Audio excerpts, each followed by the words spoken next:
वेंकटनाथाय श्रीनिवासाय ते नमः। हयग्रीव हयग्रीव हयग्रीवेद्यो वदेत् तस्य निसरते वाणी जन्गगन्या प्रभागवत्। अभ्रमं बङ्गरहितं मजडं विमलं सदा आनन्दतीर्थमतुलं भजे तापत्रयापहम्। चित्रैः पदैश्च गम्भीरैः वाक्यैर्माणैरखण्डितैः गुरुभावं व्यञ्जयन्ती भाति श्रीजयतीर्थवाक्। तं वन्दे नृसिंहतीर्थनिलयं श्रीव्यासराट् पूजितं ध्यायन्तं मनसा नृसिंहचरणं।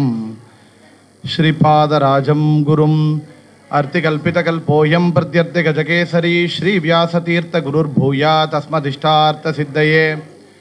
तपो विद्या विरक्त्यादि सद्गुणौकाकराणकं वादिराजगुरून् वन्दे हयग्रीवपदाश्रयान्। भक्तानां मानसां भोजभाणवे कामधेनवे नमतां कल्पतरवे श्रीजयीन्द्रगुरवे नमः। भावबोधकृतं सेवे रघुत्तममहागुरुं यच्छिष्य चिष्य चिष्याद्याः टिप्पण्याचार्यसंहिताः। कुशाग्रमतये भानुद्युतये वादिभीतये आराधितश्रीपतये श्रीसुधीन्द्रयतये नमः। पूज्याय राघवेन्द्राय सत्यधर्मरथाय च भजतां कल्पवृक्षाय नमतां कामधेनवे। आपादमौलिपर्यन्तं गुरूणाम् आकृतिं स्मरे तेन विघ्नाः प्रणश्यन्ति सिद्ध्यन्ति च मनोरथाः। श्रीगुरुभ्यो नमः। हरिः ओम्।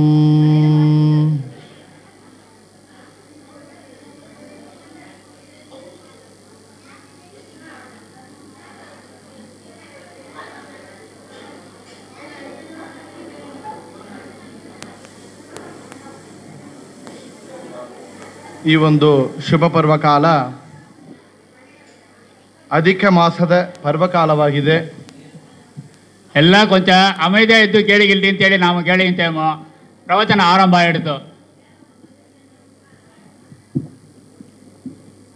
ಈ ಒಂದು ಅಧಿಕ ಮಾಸ ಪರ್ವಕಾಲ ಅದು ಈ ವರ್ಷ ವಿಶೇಷವಾಗಿ ಚಾತುರ್ಮಾಸ್ಯದಲ್ಲಿ ಅಂಗವಾಗಿ ಅಧಿಕ ಮಾಸ ಬಂದಿದೆ. ವಿಶೇಷವಾಗಿ ಹೇಳಬೇಕಾದರೆ ಒಂದು ವರ್ಷ ಪೂರ್ತಿಯಾಗಿರುವಂಥ ಬೇರೆ ಬೇರೆ ಕಾಲಗಳ ಪರ್ವಕಾಲಗಳು ನಾವು ಮಾಡುವಂಥ ಆಚರಣೆ ದಾನ ಧರ್ಮಗಳು ಕರ್ಮಾನುಷ್ಠಾನಗಳೆಲ್ಲ ಕೂಡ ವಿಶೇಷವಾಗಿ ಕಾಲನ ಅನುಸರಿಸಿ ದೇಶನ ಅನುಸರಿಸಿ ಪಾತ್ರರನ್ನು ಅನುಸರಿಸಿ ಪಾತ್ರಾನುಕೂಲ್ಯಾತ್ ದೇಶಾನುಕೂಲ್ಯಾತ್ ಕಾಲಾನುಕೂಲ್ಯಾತ್ ಅಂತ ವಿಶೇಷವಾಗಿ ಹೇಳಿದ್ದಾರೆ. ಅದು ಮೂರು ಸೇರಿ ಬಂದರೆ ಇನ್ನೂ ವಿಶೇಷ ಅಂತ ಹೇಳ್ತಾರೆ. ಅದರಲ್ಲಿ ವಿಶೇಷವಾಗಿ ವೈಶಾಖ ಮಾಸಕ್ಕಿಂತ ಇನ್ನು ವಿಶೇಷವಾಗಿ ಈ ಚಾತುರ್ಮಾಸ್ಯಲ್ಲಿ ಕೂಡ ಇನ್ನು ವಿಶೇಷವಾಗಿ ಕಾರ್ತೀಕ ಮಾಸ ಅಂತ ಹೇಳ್ತಾರೆ. ಅಂಥ ವಿಶೇಷವಾದ ಎಲ್ಲ ಪರ್ವಕಾಲಗಳಿನ್ನೂ ಇನ್ನೂ ಶ್ರೇಷ್ಠವಾದ ಒಂದಿದ್ರೆ ಈ ಪುರುಷೋತ್ತಮನ ಮಾಸ ಅಂತ ಹೇಳುವಂಥ ಈ ಒಂದು ಅಧಿಕ ಮಾಸ. ಅಂಥ ಅಧಿಕ ಮಾಸದಲ್ಲಿ ವಿಶೇಷವಾಗಿ ಕಾಲಾನುಕೂಲ್ಯತಾಗಿದೆ. ಕ್ಷೇತ್ರ ನಮ್ಮ ಉಳ್ಳಗರ ಕ್ಷೇತ್ರ ನಾವು ಹೇಳೋದು ಉಂಟು. ನಮ್ಮ ತಾಯಿ ಮನೆ ಅಂದರೆ ಧಾರಾಪುರ ಕಾಡ ಹನುಮಂತರ ಸ್ವಾಮಿಯಲ್ಲಿ ಉಳ್ಳಗರ ಆಂಜನೇಯರಾಗಿದ್ದಾನಂತ ಹೇಳಿ ಅಂಥ ಆಂಜನೇಯರ ಸನ್ನಿಧಾನ ವಿಶೇಷವಾಗಿ ಅಂಥ ಸನ್ನಿಧಾನದಲ್ಲಿ ರಾಮದೇವರು ಸೀತಾದೇವಿ ಲಕ್ಷ್ಮಣರ ಸಮೇತವಾಗಿರುವಂಥ ಕ್ಷೇತ್ರ. ಇಲ್ಲಿ ರಾಯರೂ ಕೂಡ ಮೃತ್ತಿಕಾ ರೂಪದಲ್ಲಿ ಇಲ್ಲಿ ವಿಶೇಷ ಸನ್ನಿಹಿತರು ಆಗಿದ್ದಾರೆ. ಇಂಥ ಒಂದು ಕ್ಷೇತ್ರದಲ್ಲಿ ನಮ್ಮ ಪಲಿಮಾರು ಶ್ರೀಗಳ ಚಾತುರ್ಮಾಸ್ಯ ವೈಭವ ಈ 79 ದಿವಸ ವಿಶೇಷವಾಗಿ ನಡೀತಾ ಇದೆ. ಎಲ್ಲ ಜಾಗದಲ್ಲಿ ಕೂಡ ವಿಶೇಷವಾಗಿ ಭಜನಾ ಮಂಡಳಿಯವರ ಭಜನೆ, ಪಂಡಿತರ ಪ್ರವಚನ ಮತ್ತು ಗುರುಗಳ ವಿಶೇಷವಾಗಿ ಅವರು ಗುರುಗಳ ಪ್ರವಚನ ನಮಗಾಗಿ ಮಾಡ್ತಾ ಇದ್ದಾರೆ. ಅಂಥ ಪರ್ವಕಾಲದಲ್ಲಿ ಈ ಒಂದು 3 ದಿವಸ ಕಾಲ ಗುರುಗಳು ಹನುಮಂತನ ಸನ್ನಿಧಾನದಲ್ಲಿ 6 ದಿವಸ ಕಾಲ ಮಾಡ್ತಾ ಇದ್ದಾರೆ. ಇಲ್ಲಿ ನಮಗಾಗಿ ಗುರುಗಳು ಮಾರ್ಗದರ್ಶನ ಮಾಡಿದ್ದು ಮಧ್ವರಾಯರ ಬಗ್ಗೆ, ಹನುಮಂತನ ಬಗ್ಗೆ ಅವರು ಗುರುಗಳು ಮಾಡ್ತಾ ಇದ್ದಾರೆ. ಮುಖ್ಯ ಪ್ರಾಣರ 3ನೇ ಅವತಾರ ರೂಪವಾದ ಆಚಾರ್ಯರ ಬಗ್ಗೆ ನಾವು ಮಾಲಕ ಹೊರಟಿದ್ದೆವು. ಮಧ್ವರಾಯರ ಸ್ಮರಣೆ ಎಂಬುದಾಗಿ ನಾವು 3 ದಿನ ಮಾಡಲಿಕ್ಕೆ ಪ್ರಯತ್ನ ಮಾಡ್ತಾ ಇದ್ದೆವು. ಹೇಳಿದಂತೆ ಅಧಿಕ ಮಾಸ ಅಂತ ಹೇಳಿದರೆ ನಾವು ಎಲ್ಲೆಲ್ಲಿ ಗಂಗಾತೀರದಲ್ಲಿ 12 ವರ್ಷ ಕಾಲ ವಾಸ, ಗೋದಾವರಿ ತೀರದಲ್ಲಿ ವಿಶೇಷವಾಗಿ ಸೂರ್ಯನ ವಿಶೇಷವಾಗಿ ಇರುವಂತಹ ಗುರುವಿನಲ್ಲಿ ಸೂರ್ಯ ಇರುವಂತಹ ಕಾಲ. ಇಂಥ ಪರ್ವಕಾಲಗಳಲ್ಲಿ ನಾವು ಹೊಡುವಂಥ ಯಜ್ಞ ಯಾಗಗಳು, ಏನೊಂದೇ ವೇದ ಪಾರಾಯಣಗಳು, ದಾನ ಧರ್ಮಗಳು ಎಲ್ಲನೂ ಕೂಡ ಅಧಿಕ ಮಾಸದಲ್ಲಿ ನಾವು ಮಾಡುವಂಥ ದೀಪದಾನ, ದೀಪ ಆರಾಧನೆ, ನಾವು ಮಾಡುವಂಥ ಮೌನ ಭೋಜನ, ಮೌನ ಸ್ನಾನ, ಜಪತಪ ಅನುಷ್ಠಾನಗಳು, ದಾನ ಧರ್ಮಗಳು ಎಲ್ಲ ಫಲಕ್ಕೆ ಮತ್ತು ಬೇರೆ ಏನೊಂದೇ ಅನುಷ್ಠಾನಗಳನ್ನು ನೋಡಿದರೂ ಕೂಡ 16ರಲ್ಲಿ ಒಂದು ಭಾಗಕ್ಕೆ ಕೂಡ ಸಮಾನ ಇಲ್ಲ ಅಂತೇಳಿ ಪದ್ಮಪುರಾಣ ಇತ್ಯಾದಿ ಪುರಾಣಗಳು ಹೇಳ್ತಾ ಇದೆ. ಅಂತ ವಿಶೇಷವಾದ ಪರ್ವಕಾಲದಲ್ಲಿ ಭಗವಂತನ ಸ್ಮರಣೆ, ಭಗವಂತನ ಕಥಾ ಶ್ರವಣ ಕೀರ್ತನ ಮಾಡಿದರೆ ಹೆಚ್ಚು ಹೆಚ್ಚು ಪುಣ್ಯವಾಗಿ ಭಗವಂತ ನಮಗೆ ನೀಡ್ತಾ ಇದ್ದಾನೆ ಅಂತ ಕೇಳ್ತಾರೆ. ನಾವು ಎಲ್ಲಿ ಇನ್ವೆಸ್ಟ್ ಮಾಡಿದರೆ ಮ್ಯೂಚುವಲ್ ಫಂಡಲ್ಲಿ ರಿಟರ್ನ್ ಆಗುತ್ತೆ ಅಂತ ಹೊಡ್ತೇವೆ. ಹೆಚ್ಚು ಪುಣ್ಯನ ಭಗವಂತ ನಮಗಾಗಿ ತೊಗೊಳ್ಳಕ್ಕೆ ಆಪರ್ಚುನಿಟಿಯನ್ನು ಕೊಟ್ಟಿದ್ದಾನೆ. ತೊಗೊಂಬೋದು ನಮ್ಮ ಪ್ರಯತ್ನ, ಭಗವಂತ ಅನುಗ್ರಹ ಮಾಡಲಿಕ್ಕೆ ಸಿದ್ಧವಾಗಿದ್ದಾನೆ ಅಂತ ಕೇಳ್ತೇವೆ. ಅಂತ ಪರ್ವಕಾಲದಲ್ಲಿ ಮಧ್ವರಾಯರ ಸ್ಮರಣೆ, ಮಧ್ವರಾಯರ ಸ್ಮರಣೆ ಅಂದರೆ ವಾದಿರಾಜರು ಹೇಳುತ್ತಾರೆ, ಒಂದು ಬಾರಿ ಸ್ಮರಣೆ ಸಾಲದೆ ಆನಂದ ತೀರ್ಥರ ಪೂರ್ಣ ಪ್ರಜ್ಞರ ಸರ್ವಜ್ಞ ರಾಯರ ಮಧ್ವರಾಯರ ಅಂತ. ನಾವು ಮಧ್ವರಾಯರ ಚರಿತ್ರೆ ಇತ್ತು ನೇರಾಗಿ ಹೇಳೋದಿಲ್ಲ, ಅದು ಎಲ್ಲರಿಗೂ ಗೊತ್ತಾಗಿದೆ. ಇವರೇನಪ್ಪ ಅದೇ ಕಥೆಯನ್ನು ಹೇಳ್ತಾರೆ, ಆಚಾರ್ಯರು ಹುಟ್ಟಿದರು, ಬೆಳೆದರು, ಸನ್ಯಾಸಾಶ್ರಮ ತಗೊಂಡ್ರು. ಇಲ್ಲ, ಆಚಾರ್ಯರನ್ನ ಬೇರೆ ಬೇರೆ ಕೋಣಗಳಲ್ಲಿ ನಾವು ನೋಡುವಂಥ ಪ್ರಯತ್ನವನ್ನು ಮಾಡೋಣ.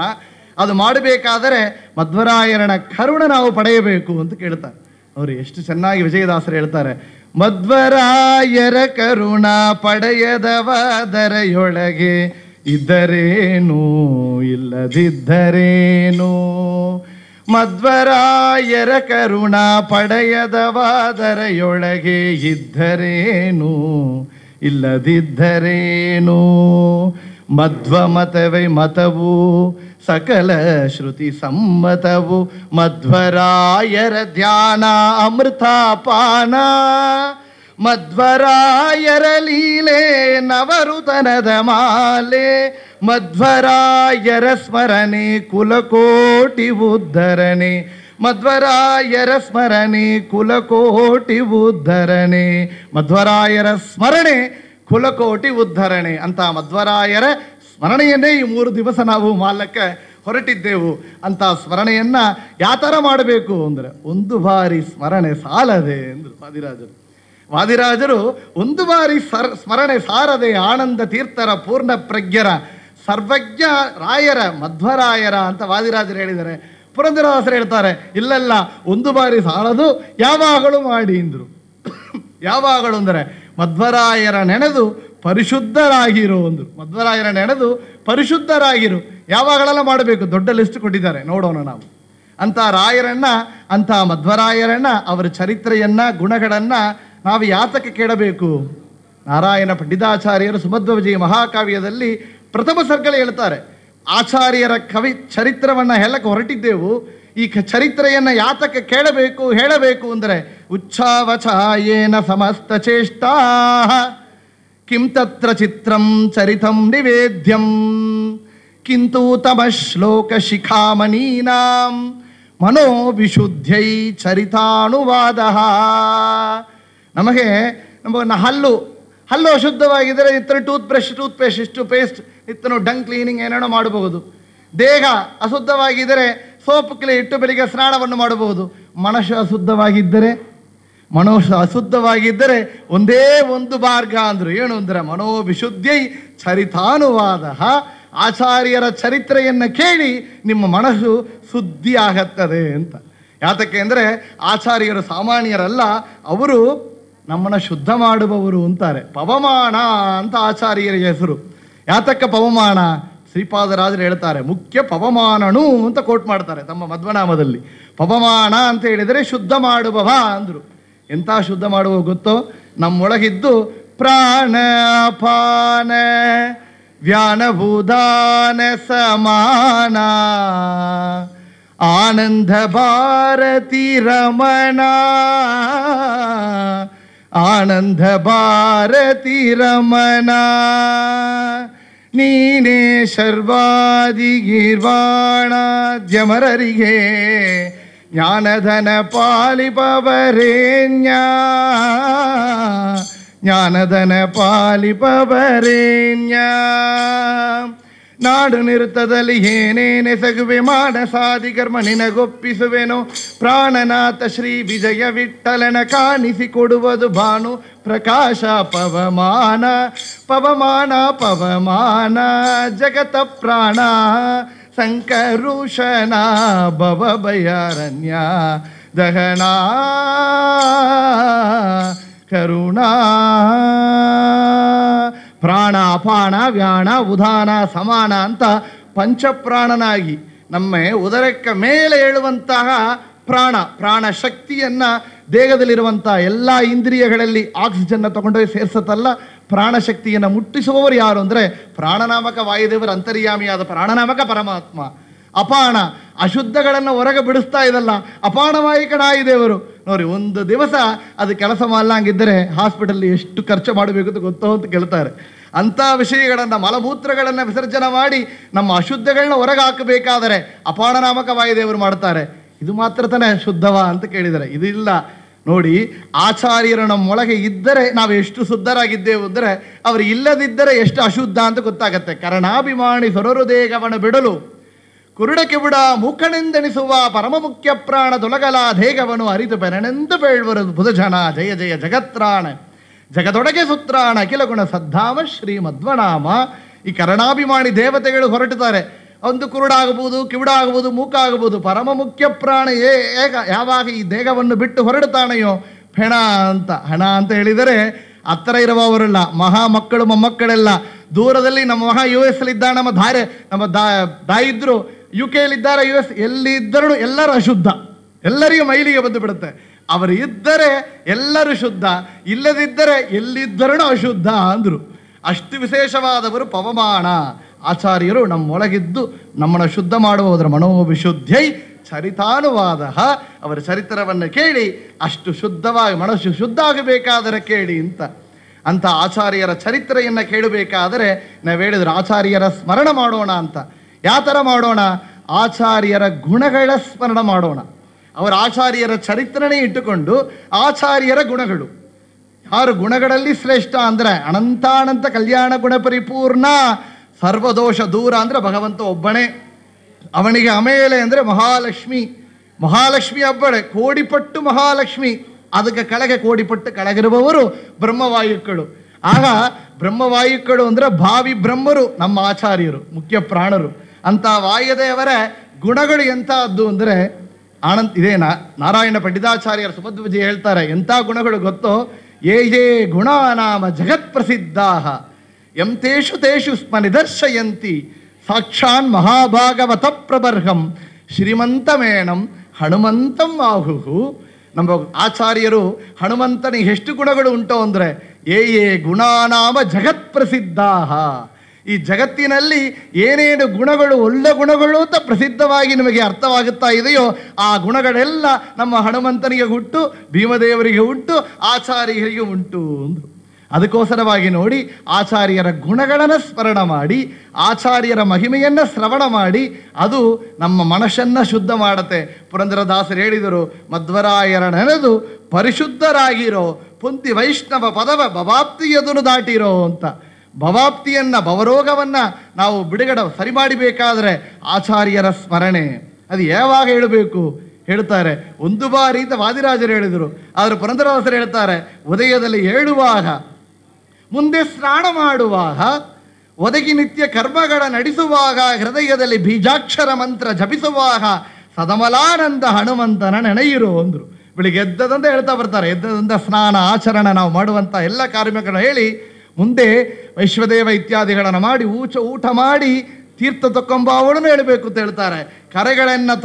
ಕರಗಳನ್ನು ತೊಳೆದು ತೀರ್ಥ ತುಳಸಿ ಧರಿಸುವಾಗ, ಪರಿಪರಿ ಫಲ ಪುಷ್ಪಗಳ ಅರ್ಪಿಸುವಾಗ, ಸ್ವರವರಂತರ್ಯಾಮಿ ನಮ್ಮ ಪರಮ ಗುರು ಮಧ್ವಾಂತರಾತ್ಮಕ ಸಿರಿ ಪುರಂದರ ವಿಠಲನಿಗೆ ಸರ್ವ ಸಮರ್ಪಣ ಮಾಡಿರೋ ಅಂತ ನಿತ್ಯ ಕರ್ಮಾನುಷ್ಠಾನಗಳನ್ನು ಮಾಡಿ ಆಚಾರ್ಯಂತರ್ಗತ ಪುರಂದರ ವಿಠಲನಿಗೆ ಸಮರ್ಪಣ ಮಾಡುವ ತನಕ ಎಲ್ಲ ಕರ್ಮಗಳಿಲ್ಲೂ ಆಚಾರ್ಯಗಳನ್ನು ಮಧ್ವರಾಯರ ಹನುಮಂತನ ಭೀಮನ ನೆನೆಯಿರೋ ಸ್ಮರಣ ಯಾವಾಗಲೂ ಮಾಡಿ ಎಂದರು. ಅಂತ ಆಚಾರ್ಯರ ಗುಣಗಳು ಅಂತ ಕೇಳಿದರೆ ನೋಡ್ರಿ ಎಷ್ಟು ಗುಣಗಳು ಇರಬಹುದು ಹೇಳಿದೆವು. ಎಷ್ಟೋ ಗುಣಗಳು, ಜಗತ್ ಪ್ರಸಿದ್ಧ ಗುಣಗಳು.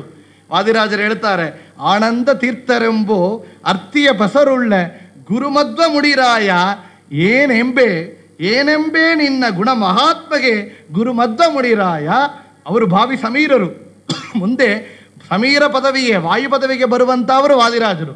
ಅಂತ ವಾದಿರಾಜರು ಹೇಳ್ತಾರೆ, ಏನೆಂಬೆ ನಿನ್ನ ಗುಣಮಹಿಮೆಗೆ ಆನಂದ ತೀರ್ಥರೆಂಬ ಅರ್ತಿಯ ಬಸರುಳ್ಳ ಗುರುಮಧ್ವ ಮುಡಿರಾಯ. ನಿಮ್ಮ ಗುಣಗಳನ್ನು ಏನೆಂಬೆ ಅಂತ ಆಚಾರ್ಯರನ್ನು ನಾವು ಸ್ಮರಿಸಬೇಕಾದರೆ ಅವರಲ್ಲಿ ಎಷ್ಟು ಗುಣಗಳು.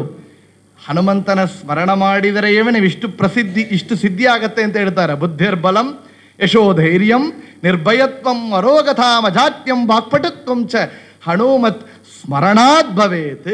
ಹನುಮಂತನ ಸ್ಮರಣ ಮಾಡಿದ ಮಾತ್ರ ಬುದ್ಧಿ, ಬಲ, ಯಶಸ್ಸು, ಧೈರ್ಯ, ನಿರ್ಭಯತ್ವ, ಅರೋಗತ, ಅಜಾತ್ಯ, ವಾಕ್ಪಟುತ್ವ ಇಷ್ಟು ಹನುಮಂತನ ಸ್ಮರಣ ಮಾತ್ರದಿಂದ ನಮಗೆ ಭಗವಂತ ಅನುಗ್ರಹ ಮಾಡ್ತಾನೆ ಎಂದರೆ ಅವರಲ್ಲಿ ಎಷ್ಟು ಉಂಟು.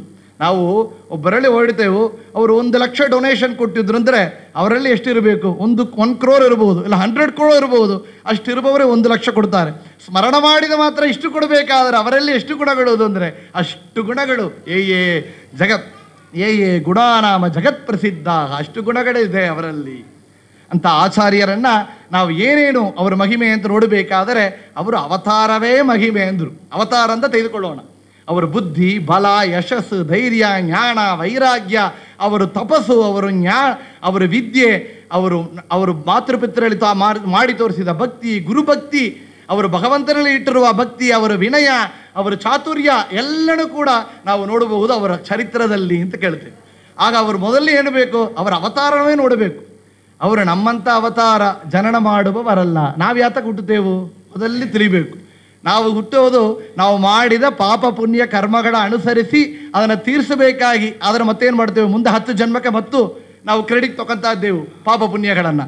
ಅದರ ಆಚಾರ್ಯರ ಅವತಾರ ಯಾತಕ್ಕೆ ಎಂದರೆ ಅದಕ್ಕಾಗಿ ಇಲ್ಲ. ಪ್ರಥಮೋ ಹನುಮಾನ್ ನಾಮ, ದ್ವಿತೀಯೋ ಭೀಮ ಏವಚ ಪೂರ್ಣ ಪ್ರಜ್ಞ, ತೃತೀಯಸ್ತು ಭಗವತ್ ಕಾರ್ಯಸಾಧಕ.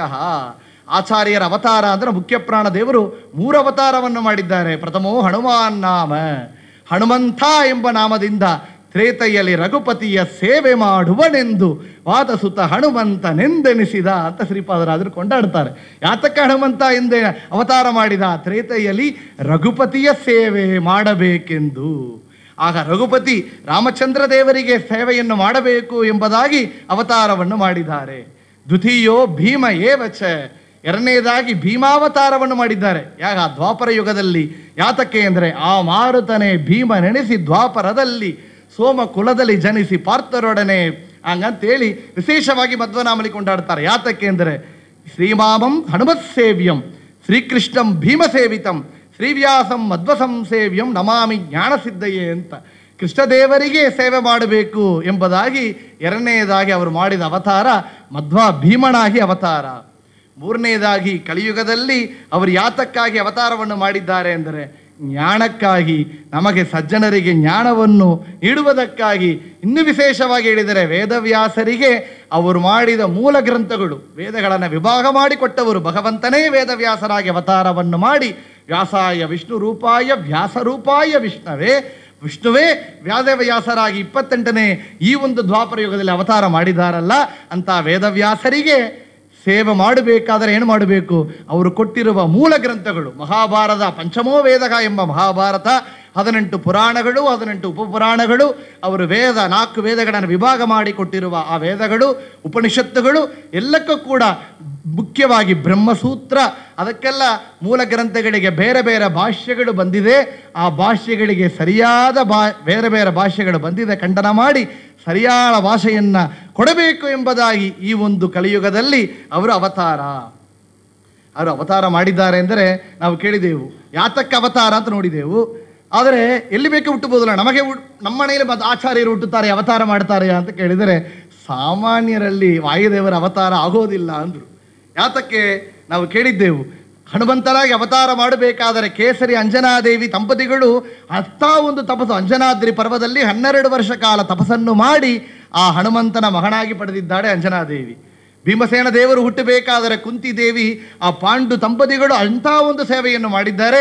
ವಿಶೇಷವಾಗಿ ದುರ್ವಾಸರು ಉಪದೇಶ ಮಾಡಿರುವ ಮಂತ್ರಗಳನ್ನು ಜಪಿಸಿ ಆ ವಾಯುದೇವರನ್ನೇ ಮಗನಾಗಿ ಮಾಡಿಕೊಂಡಿದ್ದಾಳೆ ಕುಂತಿದೇವಿ.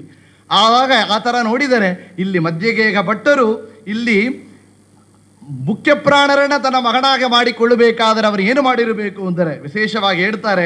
ಅವರು ಉಡುಪಿ ಹತ್ತಿರ ಭಾಜಕ ಕ್ಷೇತ್ರದಲ್ಲಿ ಮಧ್ಯಗೇಗ ಭಟ್ಟರು ಅವರ ಗ್ರಹ ಮಧ್ಯದಲ್ಲಿ ಇತ್ತು ಅಂತ ನಡಿಲ್ಲ ಆ ಫ್ಯಾಮಿಲಿ, ಆ ಕುಟುಂಬದಲ್ಲಿ ಬಂದಿರುವ ಮಧ್ಯಗೇಗ ಭಟ್ಟರು ಅಂಥ ಒಂದು ತಪಸ್ಸು ಅಂದರೆ ವೇದ ಪುರಾಣ ಇತಿಹಾಸಗಳನ್ನು ನಿತ್ಯನೂ ಅನಂತೇಶ್ವರ ಸನ್ನಿಧಾನದಲ್ಲಿ ರಜತಪೀಠಪುರದಲ್ಲಿ ಪಾಠ ಪ್ರವಚನ ಮಾಡ್ತಾ ಇದ್ರಂತೆ. ಹೆಂಗ ಮಾಡ್ತಾ ಇದ್ರು ಅಂತ ವರ್ಣನೆ ಮಾಡ್ತಾರೆ. ಗೋವಿಂದ ಸುಂದರ ಕಥಾ ಸುದಯ ಸಂಡ್ರೂಣಾಂ ಆನಂದ ಎನ್ನ ಕಿಲ ಕೇವಲ ಇಂದ್ರಿಯಾನಿ ಕಿಂತು ಪ್ರಭೋ ರಜತ ಪೀಠಪುರೇ ಪದಾಬ್ಜಂ ಶ್ರೀವಲ್ಲಭಸ್ಯ ಭಜತಾಮಪಿ ದೈವತಾನಾಂ.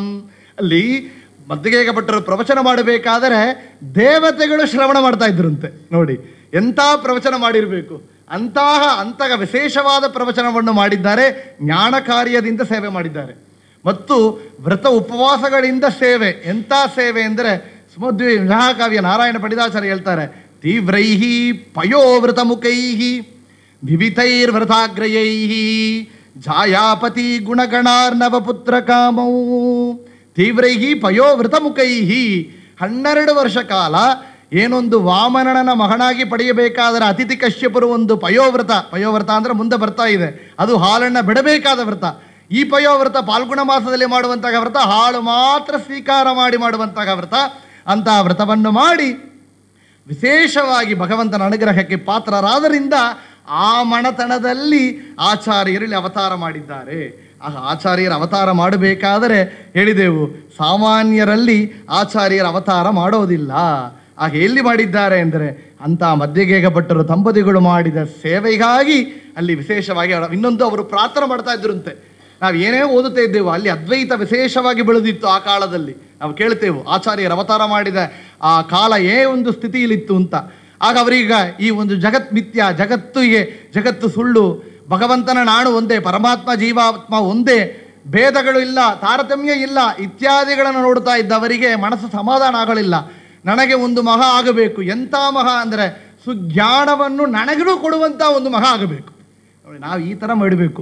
ನನ್ನ ಮಗ ನನಗೇನು ಬುದ್ಧಿ ಹೇಳುವಂಥ ಮಗನಾಗಿರಬೇಕು. ಏನೋ ಬುದ್ಧಿ ಇಲ್ಲ ಈ ಕಾಲದಲ್ಲಿ. ಏನು ಬುದ್ಧಿ ಹೇಳ್ತಾರಮ್ಮ, ಇದು ಬಿಡಿಸುವವರು ಮಗನಾಗಿದ್ದಾರೆ. ಆ ಥರ ಇಲ್ಲ, ಮಾಡಿಸುವ ಮಗನಾಗಿರಬೇಕು. ನಮಗೆ ಮಾಡಿಸುವಂತಹ ಮಹ ಬೇಕು ಅಂತ ಬೇಡಿಕೊಂಡ್ರು. ಆಗ ನೋಡಿ ಅವರು ಪ್ರಾರ್ಥನೆ ಇತ್ತು. ಅಂಥ ಪ್ರಾರ್ಥನೆಯಿಂದ ಅವತಾರವನ್ನು ಮಾಡಬೇಕು ಅಂದರೆ ಆಚಾರ್ಯರ ಅವತಾರ ಭಗವಂತನಿಗೆ ಗರ್ಭವಾಸ ಇಲ್ಲ. ಆ ವಿಷ್ಣು ಗರ್ಭದೊಳಗೆ ಅಡಗುವವನು ಅಂದರು ವಾದಿರಾಜರು. ಎಂಥ ವಿಷ್ಣು, ಬ್ರಹ್ಮಾಂಡದಲ್ಲಿ ತನ್ನ ಉದರದಲ್ಲಿ ಇಟ್ಟಿರುವ ಆ ಮಹಾವಿಷ್ಣು ಈ ಗರ್ಭದೊಳಗೆ ಅಡಗುವನು. ಅದು ನಿಮಿತ್ತ ಮಾತ್ರ. ಸ್ತಂಭದಂತೆ ನರಸಿಂಹ ಬಂದ, ಸ್ತಂಭದಂತೆ ದೇವಕಿ, ಸ್ತಂಭದಂತೆ ಅಲ್ಲಿ ಕೋಶಲೆ, ಆ ಥರ ಇತ್ತು ಅಂತ. ಆ ವಾಯುದೇವರ ಅವತಾರವನ್ನು ಗರ್ಭವಾಸ ದುಃಖ ಇಲ್ಲದೆ ಆಯಿತು ಅಂತಾರೆ. ಯಾತಕ್ಕೆ ಅಂದರೆ ವಾಯುದೇವರ ಅವತಾರ ಮಾಡಬೇಕಾದರೆ ಅಲ್ಲಿ ಗರ್ಭದಲ್ಲಿ ಇರುವಂಥ ಒಂದು ಜೀವನ ಹೊರಗೆ ಕಳಿಸಿ ವಿಜಯದಶಮಿ ದಿವಸ, ವಿಳಂಬಿನಾಮ ಸಂವತ್ಸರ ವಿಜಯದಶಮಿ ದಿವಸ ಅಲ್ಲಿ ಆಚಾರ್ಯರ ಅವತಾರವಾಗಿತ್ತು ಅಂತಾರೆ. ನೋಡಿ ವಿಜಯದಶಮಿ ಅಂದರೆ ಜಯ ಕೊಡುವಂತಹದ್ದು ನಮಗೆ. ಅಂತ ಜಯ ಕೊಡುವವರು ಅವರು, ನಮಗಾಗಿ ಜಯವನ್ನು ಕೊಡುವವರು, ಅವರನ್ನು ಬೇಡಿಬವರಿಗೆ ಜಯ ಜಯ ಜಗತ್ರಾಣ ಜಗದೊಳಗೆ ಸುತ್ರಾಣ ಅಖಿಲ ಗುಣ ಸದ್ಧಾಮ ಶ್ರೀ ಮಧ್ವನಾಮ, ನಮಗೆ ಜಯ ನೀಡುವವರು ಅವರ ಸ್ಮರಣ ಮಾಡಿದವರಿಗೆ ಅಂತ ಹೇಳಿ ತಿಳಿಯುತ್ತೇವು. ಆಗ ಅವರ ಅವತಾರವಾಗಿದೆ. ಭೂತ್ವಾ ಕ್ಷೇತ್ರೇ ವಿಶುದ್ಧೇ ದ್ವಿಜಗಣ ನಿಲಯೇ ರೌಪ್ಯ ಪೀಠಾಪಿಧಾನೆ ತತ್ರಾಪಿ ಬ್ರಹ್ಮಜಾತಿ ತ್ರಿಭುವನ ವಿಶದೇ ಮಧ್ಯಗೇಹಾಖ್ಯ ಗೇಹೇ. ಮಧ್ಯಗೇಹ ಭಟ್ಟರು ದಂಪತಿಗಳೆಲ್ಲ ಗ್ರಹದಲ್ಲಿ ಆ ರಜತ ಪೀಠಪುರ ಹತ್ತಿರ ಇರುವಂತಹ ಪಾಜಕ ಕ್ಷೇತ್ರದಲ್ಲಿ ಒಲ್ಲ ಶುದ್ಧ ವೈಷ್ಣವ ಕುಲದಲ್ಲಿ ಅವರು ಮನೆಯಲ್ಲಿ ಆಚಾರ್ಯರ ಅವತಾರವಾಗಿದೆ ಅಂತೇಳಿ ವಿಶೇಷವಾಗಿ ಹೇಳ್ತಾರೆ. ಅಂತ ಆಚಾರ್ಯರ ಅವತಾರ ಎಲ್ಲಿ ಆಗಿತ್ತು ಅಂದರೆ ಸಾಮಾನ್ಯರಲ್ಲಿ ಆಗೋದಿಲ್ಲ. ಶುದ್ಧವಾದ ಮನತನ, ಶುದ್ಧವಾದ ಕುಲ. ಹೆಂಗೆ ಹೇಳ್ತಾರೆ ನೋಡ್ರಿ, ಪ್ರಸನ್ನ ತೀರ್ಥರು ವರ್ಣನೆ ಮಾಡ್ತಾರೆ ವಿಶೇಷವಾಗಿ ಇದನ್ನವೇ ಹೇಳ್ತಾರೆ. ಶುದ್ಧ ದ್ವಿಜಕುಲದಲ್ಲಿ ಅವತಾರ ಮಾಡಿದವರು ನಮ್ಮ ಆಚಾರ್ಯರು ಅಂತ. ಜನುಮ ಜನುಮದಲ್ಲಿ ಎನಗಿರಲಿ, ಜನುಮ ಜನುಮದಲ್ಲಿ ಎನಗಿರಲಿ, ಹನುಮ ಭೀಮ ಮಧ್ವ ಮುನಿಗಳ ಸೇವೆಯು ಜನುಮ ಜನುಮದಲ್ಲಿ ಎನಗಿರಲಿ. ಶುದ್ಧ ದ್ವಿಜ ಕುಲದಿ ಉದ್ಭವಿಸೂತ ನಿರೋಧನಿ ಅನುಮತವಾಗಿರುವ ಶುದ್ಧ ಬೀಜ ಕುಲದಿ ಉದ್ಭವಿಸೂತ ನಿರೋಧನಿ ಅನುಮತವಾಗಿರುವ ಸಿದ್ಧಾಂತದ ಪದ್ಧತಿಯನ್ನು ತೋರಿದ, ಸಿದ್ಧಾಂತದ ಪದ್ಧತಿಯನ್ನು ತೋರಿದ ಮಧ್ವಮತದ ತತ್ವದಲ್ಲಿ ಪ್ರಸನ್ನದೆ ಜನುಮ ಜನುಮದಲ್ಲಿ ಯಮಗಿರಲಿ. ತತ್ರಾಪಿ ಬ್ರಹ್ಮಜಾತಿ ತ್ರಿಭುವನ ವಶತೆ ಮಧ್ಯಗೇಹಾಚ್ಯಗೇಹೇ ಶುದ್ಧ ದ್ವಿಜಕುಲದಿ ಉದ್ಭವಿಸುತ್ತ. ಯಾವುದೋ ಒಂದು ಕುಲದಲ್ಲಿ ಉದ್ಭವಿಸುವವರು ಅಲ್ಲ, ಅವರ ಅವತಾರವೇ ವಿಶೇಷ. ಆಗ ಅವತಾರ ಯಾರ್ಥಕ್ಕೆ? ಪಾಪ ಪುಣ್ಯ ಕರ್ಮಕ್ಕಾಗಿ ಇಲ್ಲ, ಭಗವಂತನ ಸೇವೆಗಾಗಿ. ಅವರು ಅವತಾರ ಮಾಡಬೇಕಾದರೆ ಯಾವುದೋ ಒಂದು ಮನೆತನೆಯಲ್ಲ, ಶುದ್ಧ ದ್ವಿಜಕುಲದ ಅಂತ ಸೇವೆಯನ್ನು ಮಾಡಿದ ದಂಪತಿಗಳ ಮನೆಯಲ್ಲಿ ಅವತಾರ ಮಾಡುತ್ತಾರೆ. ಮೂರನೇದಾಗಿ ನಮ್ಮಂತಹ ಗರ್ಭವಾಸ ದುಃಖ ಇಲ್ಲ, ಒಳಗಿರುವಂತಹ ಜೀವನ ಹೊರಗೆ ಕಳಿಸಿ ಗರ್ಭವಾಸ ದುಃಖ ಇಲ್ಲದೆ ಅವತಾರ ಮಾಡಿದವರು ಆಚಾರ್ಯರು. ಆಚಾರ್ಯ ಗುಣಗಳಲ್ಲಿ ಒಂದು ದೊಡ್ಡ ವಿಶೇಷ ಮಹಿಮೆ ಎಂದರೆ ಅವರ ಅವತಾರವೇ ಮಹಿಮೆ ಅಂತ ನೋಡಿದ್ವಿ. ಇದು ಒಂದು. ಎರಡನೆಯದು, ಆ ಥರ ಆಚಾರ್ಯರು ಅವತಾರ ಮಾಡಿದ್ದರಲ್ಲ, ಅವರು ಯಾವ ಥರ ಇರಬೇಕು? ಅವರು ರೂಪ ಸೌಂದರ್ಯವನ್ನು ವೇದಗಳು ವರ್ಣನ ಮಾಡ್ತಾ ಇದೆ. ಮುಖ್ಯ ಪ್ರಾಣರ ರೂಪ ಸೌಂದರ್ಯವನ್ನು ವೇದಗಳು ವರ್ಣನ ಮಾಡ್ತಾ ಇದೆ. ಆಚಾರ್ಯ ರೂಪ ಸೌಂದರ್ಯವನ್ನು ಸುಮಧ್ವಜಿ ಮಹಾಕಾವ್ಯ ವರ್ಣನ ಮಾಡ್ತಾ ಇದೆ. ಹನುಮಂತರ ಗುಣಗಳನ್ನು ರೂಪಗಳನ್ನು ರಾಮಾಯಣ ಮಹಾಕಾವ್ಯ ವರ್ಣನ ಮಾಡ್ತಾ ಇದೆ. ಅಂತ ಆಚಾರ್ಯರು ವಾಯುದೇವರ ರೂಪ ಸೌಂದರ್ಯ ಹೆಂಗೆ ಇದೆ ಎಂದರೆ, ರಾಘವೇಂದ್ರ ಮೃತ್ತಿಗ ಇರುವಂಥ ಈ ಒಂದು ಜಾಗ ಇದು ಎಂಥ ದಿವಸ ಅಂದರೆ, ಇವತ್ತು ದಿವಸ ಸಾಮಾನ್ಯವಾದ ದಿವಸ ಇಲ್ಲ. ರಾಘವೇಂದ್ರ ಗುರುಸಾರ್ವಭೌಮರು ಸಶರೀರಿಯಾಗಿ ಬೃಂದಾವನ ಪ್ರವೇಶ ಮಾಡಿದ ದಿವಸ ಶ್ರಾವಣ ಮಾಸ ಕೃಷ್ಣ ಪಕ್ಷ ದ್ವಿತೀಯ.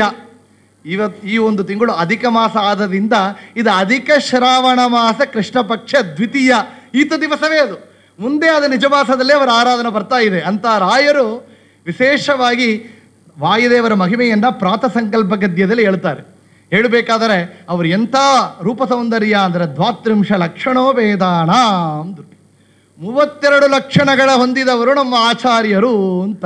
ಆ 32 ಲಕ್ಷಗಳು ಮೂಲ ರೂಪದಲ್ಲಿ ಮಾತ್ರ ಇಲ್ಲ, ಅವರ ಅವತಾರ ರೂಪದಲ್ಲಿ ನೋಡಬಹುದು ಅಂದರು. ಎಂಥ ಅವತಾರ ರೂಪದಲ್ಲಿ? ಮಾದಿರಾಜರು ಹೇಳ್ತಾರೆ, ಎಂಥ ಆಚಾರ್ಯರ ಮುಖ, ಅವರ ವರ್ಣನೆ, ಅವರ ರೂಪ ಸೌಂದರ್ಯ ಎಂತಾಗಿದೆ ಅಂದರೆ, ಮುದ್ದು ಮುಖದಾತ ನಮ್ಮ ಮುಖ್ಯ ಪ್ರಾಣನಾಥನೋ, ಸದ್ಗುಣವಂದಿತ ವಾಯುಜಾತನೋ ರಾಮದೂತನೋ ಅಂತ. ಎಷ್ಟು ಚೆನ್ನಾಗಿ ಹೇಳ್ತಾರೆ ನೋಡ್ರಿ. ಮುದ್ದು ಮುಖದಾತ ನಮ್ಮ ಮುಖ್ಯ ಪ್ರಾಣನಾಥನೋ, ಸದ್ಗುಣವಂದಿತ ವಾಯುಜಾತನೋ ರಾಮದೂತನೋ, ಮುದ್ದು ಮುಖದಾತ ನಮ್ಮ ಮುಖ್ಯ ಪ್ರಾಣನಾಥನೋ ಅಂತ. ವಾಯುದೇವರ ಮುಖ ಮುದ್ದು ಮುಖ, ಅಂಥ ಮುಖವಾದ ವಾಯುದೇವರು ಅಂಥ ಲಕ್ಷಣಗಳಿಂದ ಇರುವವರು. ಇನ್ನು ವಿಶೇಷವಾಗಿ ಹೇಳಬೇಕಾದರೆ ನಮ್ಮ ಆಚಾರ್ಯ ಲಕ್ಷಣ ಹೆಂಗೆ ಇತ್ತು ಅಂತ ಸುಮಧ್ವಜಿ ಕಾವ್ಯದಲ್ಲಿ ವರ್ಣನೆ ಬಂದಿದೆ. ಆಚಾರ್ಯರು ಮೇಲ್ಬದರಿಗೆ ಹೋಗಿ ವೇದವ್ಯಾಸರನ್ನು ನೋಡಬೇಕಾಗಿ ಹೋಗಿದ್ದಾರೆ.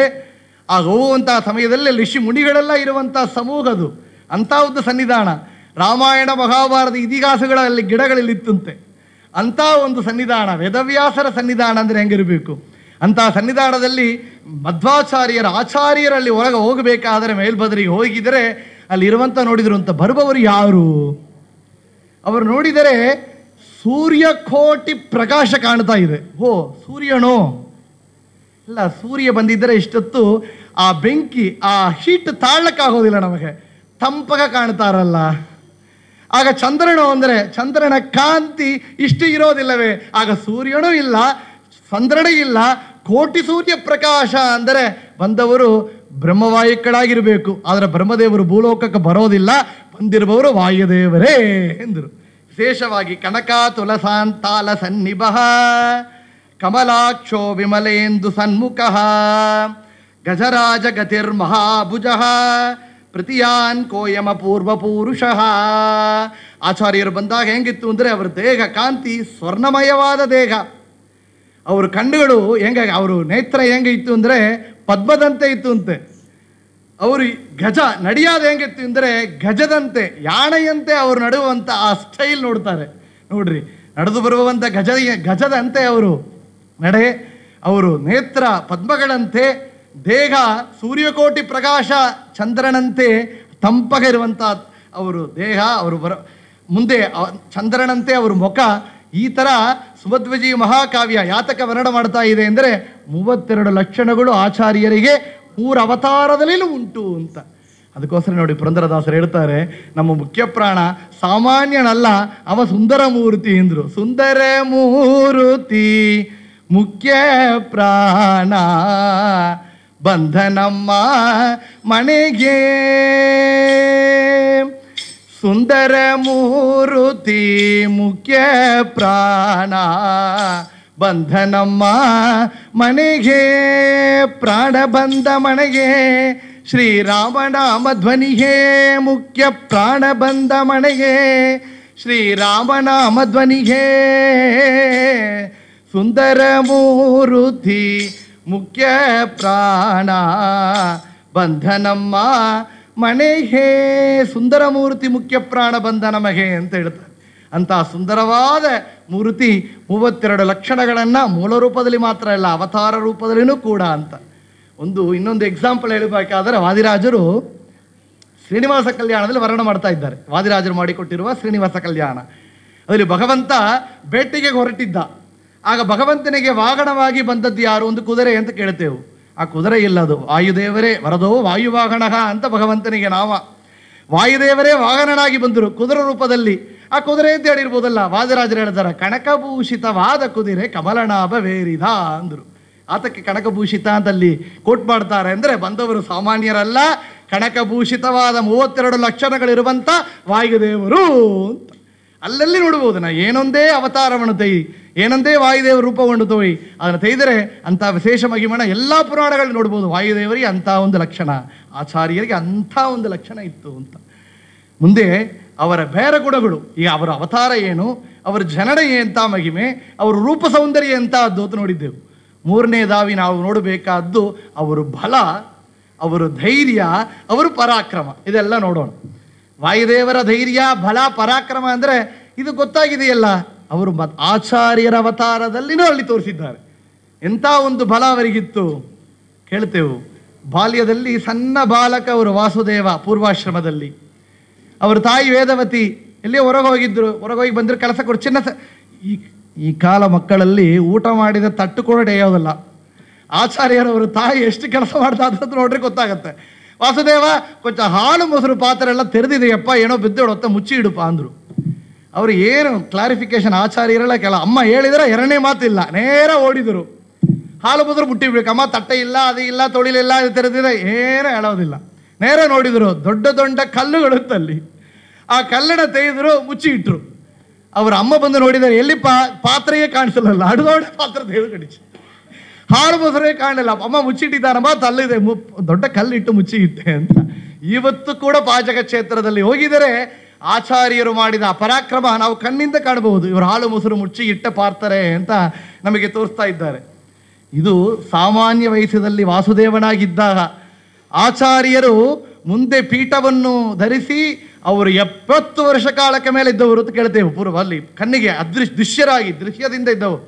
ಆದರೆ ಅಂಥ ಕಾಲದಲ್ಲಿ ಆಚಾರ್ಯರು ಭದ್ರಾ ನದಿ ತೀರಕ್ಕೆ ಹೋಗಿದ್ದಾರೆ. ಅಲ್ಲಿ ಒಂದು ಗೆರೆ ನಿರ್ಮಾಣ ಮಾಡಬೇಕಾಗಿತ್ತು. ಆ ಗೆರೆ ನಿರ್ಮಾಣ ಅಲ್ಲಿ ನೀರು ಹೋಗಲಕ್ಕೆ ದಾರಿಗೆ ಒಂದು ಅಡ್ಡ ಬ್ರಹ್ಮಾಂಡ ಒಂದು ಕಲ್ಲಿತ್ತು. ಆ ಕಲ್ಲು ಎಷ್ಟು ಇತ್ತು, ನಾವು ಆ ಕಾಲದಲ್ಲಿ ಕ್ರೇನ್ ಇದ್ದರೆ ದೊಬ್ಬಿ ಮಾಡಿರ್ಬೋದು. ಈಗೆಲ್ಲ ಮಾಡ್ತಾರಲ್ಲ ಮೆಟ್ರೋ, ಎಲ್ಲ ರೋಡ್ ಪೂರ ಬ್ಲಾಕ್ ಮಾಡೋ ಕೆಲಸ ವಾಯುದೇವರಿ ಇಲ್ಲ. ಯಾಕಂದರೆ ನಮ್ಮ ಒಳಗಿರೋ ಬ್ಲಾಕ್ಗಳು ಸರಿ ಮಾಡ್ಬೋದು ಅವರು. ಅದು ಹಾರ್ಟ್ ಬ್ಲಾಕ್ ಆಗಿರ್ಬೋದು, ರೋಡ್ ಬ್ಲಾಕ್ ಆಗಿರ್ಬೋದು, ಎಲ್ಲ ಸರಿ ಮಾಡಿ ಕೊಡ್ಬೋದು. ಇಲ್ಲಿ ಬಂದಿದ್ದೀನಿ ಅಂದರೆ ಟ್ರಾಫಿಕ್ ಬ್ಲಾಕ್ ಜಾಪನ್ನು ಸರಿ ಮಾಡಿಕೊಟ್ಟು ನಮ್ಮನ್ನು ಕಳಿಸಿದ್ದಾರೆ ಅಂತ ಹೇಳಬೇಕು. ಅಂಥ ದೊಡ್ಡ ಬ್ಲಾಕ್ ಆಗಿದೆ ಕಲ್ಲಿನಿಂದ. ಎಷ್ಟು ದೊಡ್ಡ ಕಲ್ಲು ಅಂದರೆ 50 ಟನ್ ಕಲ್ಲು, 10 ಅಡಿ, 10 ಅಂದರೆ ಅಷ್ಟು ಫೀಟ್, ಅಷ್ಟು ಎತ್ತರ, 10 ಫೀಟ್ ವಿಸ್ತಾರ, ದೊಡ್ಡ ಬ್ರಹ್ಮಾಂಡ ಕಲ್ಲನ್ನು ಇದನ್ನ ಎಲ್ಲ ಊರು ಜನಗಳು ಪೂರ ಸೂಕುತ್ತಾ ಇದ್ರಂತೆ. ಆಚಾರ್ಯರು ಬಂದರು, ಏನೋ ಇಷ್ಟ ಶ್ರಮ ಪಡ್ತಿರಲ್ಲ, ಈ ಕಲ್ಲನ್ನ ತೂರಿ ಅಲ್ಲಿ ಹಾಕಬೇಕು ಅಂದರು. ಅಷ್ಟೇವಾ ಆಚಾರ್ಯ? ಎಲ್ಲ ಅಷ್ಟೇವಾ? ನಮಗೆ ಕೇಳಿದರೆ ಇಷ್ಟೇವಾ ಅದಕ್ಕೆ ಆಚಾರ್ಯ ಕೇಳ್ತೇವೆ. ಇಷ್ಟೇವಾ ನಾವು ಇಷ್ಟು ಇಲ್ಲ ಅಷ್ಟು ಇಲ್ಲ, ಕಷ್ಟ ಮಾತ್ರ. ಆಚಾರ್ಯ ಹೇಳಿದರೆ ಏನು ಮಾಡಿದರು? ಒಂದು ಕೈಯಿನಿಂದ ಕೃಷ್ಣ ಪರಮಾತ್ಮ ಗೋವರ್ಧನಗಿರಿಯನ್ನ ಒಂದು ಚಂದ ಬೆರಳಿನಿಂದ ಎತ್ತಿ ತೋರಿಸಿದ. ಆಚಾರ್ಯರು ಅದು ದೊಡ್ಡ ಕಲ್ಲನ್ನು ಭೀಮಣ ಕಲ್ಲು ಅಂತ ಇವತ್ತು ನೋಡಬಹುದು. ಅಲ್ಲಿ ಗೆಸಟ್ಲಿ ರೆಕಾರ್ಡರ್ ಆಗಿದೆ. ಆ ಕಲ್ಲಲ್ಲಿ ಬರೆದು ಇಟ್ಟಿದ್ದಾರೆ, ಶ್ರೀ ಮಧ್ವಾರ್ಯ ರೇಖ ಹಸ್ತೇನ ಆಣೀಯ ಸ್ಥಾಪಿತ ಶಿಲಾ ಅಂತ ಬರೆದಿದ್ದಾರೆ. ಆಚಾರ್ಯರು ತನ್ನ ಹಸ್ತದಿಂದ ತೆಗೆದುಗಿಟ್ಟ ಕಲ್ಲು ಅಂತ ನೋಡಿ, ಸಣ್ಣ ವಯಸ್ಸಿನಲ್ಲಿ ಹಾಲು ಮೊಸರು ಮುಚ್ಚಿ ಇಟ್ಟರು ಕಲ್ಲಿನಿಂದ, ದೊಡ್ಡದಾಗಿ ಅತ್ತ ಆಚಾರ್ಯರು ದೊಡ್ಡ ಭೀಮನ ಕಲ್ಲನ್ನು ತೆಗೆದಿಟ್ಟಿದ್ದಾರೆ. ಯಾತಕ್ಕೆ ಅಂದರೆ ಮುಂದೆ ಸಂಜೀವಿ ಪರ್ವತನ ತೂಕಿದ ಹನುಮಂತ ನಾನೇ ಅಂತ ತೋರಿಸಿಕೊಡ್ತಾರೆ. ಅಂತ ಸಂಜೀವರಾಯನೇ ಇಲ್ಲಿ ಆಚಾರ್ಯರಾಗಿ ಅವತಾರ ಮಾಡಿದ್ದೇನೆ ಅಂತ ಅವರು ಬಲ ಅದು ಅಂಥದ್ದು. ಅವರು ಪರಾಕ್ರಮ ಕೇಳಬೇಕಾದ್ರೆ ಕೇಳ್ತೇವೆ. ಮುಂದೆ ಹೇಳಿದೆ ಒಂದು ಎಕ್ಸಾಂಪಲ್, ಅಮ್ಮ ಮಾತು ಕೇಳಬೇಕು ಅಂದರೆ ಹೆಂಗೆ ಕೇಳಬೇಕು ಅಂತ. ದುರ್ಗಾ ಬೆಟ್ಟಕ್ಕೆ ಹೋಗಿ ಹೇಗಾಲಿರಾದು ಉಂಟು ಆಚಾರ್ಯರು. ದುರ್ಗಾ ಬೆಟ್ಟದಲ್ಲಿ ಯಾತಕ್ಕೆ ಅಂದರೆ ಮಕ್ಕಳು, ಸಣ್ಣ ಮಕ್ಕಳು ಯಾಕೆ ತಾಯಿ ಎತ್ತವೇ ಇರುತ್ತೆ. ನಾವು ತಂದೆ ಕರೆದ್ರು ಕೂಡ ಬರೋದಿಲ್ಲ ಬೇರೆ. ಸಣ್ಣ ಮಕ್ಕಳು ಅಂದರೆ ಅಮ್ಮ ತಲೆಯೇ ಇರಬೇಕು, ಅಮ್ಮ ಸೇರೇ ಎಡಕೊಂಡಿರುತ್ತೆ. ಆಚಾರ್ಯರಿಗೆ, ವಾಯುದೇವರಿಗೆ ತಾಯಿ ಅಂದರೆ ಲಕ್ಷ್ಮಿ. ಆ ತಾಯಿ ಇರುವಂತಹ ಜಾಗ ಅಂದರೆ ದುರ್ಗಾ ಬೆಟ್ಟ. ದುರ್ಗಾ ಬೆಟ್ಟಲ್ಲಿಯೇ ವಾಸ ಮಾಡೋರಂತೆ. ಇಲ್ಲಿ ವಾಸುದೇವ ಅವ್ರು ಕರೆದ್ರು, ಅಮ್ಮ ತಾಯಿ ಹೊತ್ತಾಯ್ತಲ್ಲಪ್ಪ ಊಟಕ್ಕೆ, ಮಗು ಎಲ್ಲಿ ಹೋದಂತ ಗೊತ್ತಿಲ್ಲ, ಯಾರು ದುರ್ಗಾ ಬೆಟ್ಟದಲ್ಲಿ ಇದ್ದಾನೆ, ಕರಿಯೋಣ. ವಾಸುದೇವ ಊಟಕ್ಕೆ ಹೊತ್ತಾಗಿತ್ತಲ್ಲ, ಬಂದೇನಮ್ಮ ಅಂತ ಹೇಳ್ಬೇಕು. ಬಂದೇನಮ್ಮ ಹೇಳಬೇಡ, ಅದಕ್ಕೆ ಮುಂಚೆ ಬಂದುಬಿಟ್ಟಿರುತ್ತೆ. ಒಂದೇ ಜಂಪ್ ದುರ್ಗಾ ಬೆಟ್ಟದಿಂದ ಅಲ್ಲಿಂದ ಕುಡಿದರೆ ನೇರ ಪಾಜಕ ಕ್ಷೇತ್ರದಲ್ಲಿ ಮನೆಯಲ್ಲಿ ನೇರ ಬಂದು ಕುಡಿದು ನಿಂತಿದ್ದಾರೆ. ಬಂದಣಪ್ಪ, ಈತ ನಮ್ಮ ಮಕ್ಕಳು ಬೆಡ್ರೂಮ್ ಒಳಗೆ ಇರ್ತಾರೆ, ಕೂದೋ ಕರೆಯೋದು ನಾವು ಏನು ಮೊಬೈಲ್ ನೋಡ್ತಾ ಇದ್ದಾರೆ, ಬೇರೆ ಏನಿಲ್ಲ. ಅಲ್ಲಿ ದುರ್ಗಾ ಬೆಟ್ಟದಲ್ಲಿ ದುರ್ಗೆಯನ್ನ ಧ್ಯಾನ ಮಾಡ್ತಾ ಇದ್ದ ಆಚಾರ್ಯರು ವಾಸುದೇವ ಅಂತ ಕರೆದರೆ ನೆಕ್ಸ್ಟ್ ಕ್ಷಣದಲ್ಲಿ ಇಲ್ಲಿ ಬಂದಿದ್ದಾರೆ ಅಂದರೆ ಯಾತಕ್ಕೆ ನೋಡಿ. ಮುಂದೆ ಅವರು ಮೇಲ್ಬದರಿ ಹೋಗಬೇಕಾದರೆ ಹಿಮಾಲಯ ಪರ್ವತ, ತಿರುವಂತ ಎವರೆಸ್ಟ್ ಎಲ್ಲ ದಾಂಟೋದಿಲ್ಲ, ಅದೆಲ್ಲ ಏನು ಸರ್ ರೆಕಾರ್ಡ್ ನಮ್ಮ ವಾಯುದೇವರು ಮಾಡಿದ್ದಾರೆ, ಗಿನ್ನೆಸ್ ರೆಕಾರ್ಡ್ ಅದು. ಮೇಲೆ ಹೋಗಬೇಕಾದ್ರೆ, ಮೇಲ್ಬದರಿಗೆ ಹೋಗಬೇಕಾದ್ರೆ ಅಂಥ ತಂಪಾಗಿರುವಂಥ ಜಾಗ, ಒಂದು ಬೆಟ್ಟನ ದಾಟಬೇಕಾದ್ರೆ ಏನು ಸರ್ ಆತೇನು ಟ್ರೈನ್ ಇತ್ತಾ ಇಲ್ಲ ರೂಟ್ ಮ್ಯಾಪ್ ಆಗಿದ್ದೀರಾ, ರೂಟ್ ಆಗಿ ಕೊಟ್ಟಿದ್ದೀರಾ? ಇಲ್ಲ, ಒಂದು ಬೆಟ್ಟದಲ್ಲಿ ಒಂದು ಕಾಲನ್ನು ಇಟ್ಟು ಇನ್ನೊಂದು ಬೆಟ್ಟ ಮೇಲೆ ಇನ್ನೊಂದು ಕಾಲನ್ನು ಇಟ್ಟರಂತೆ.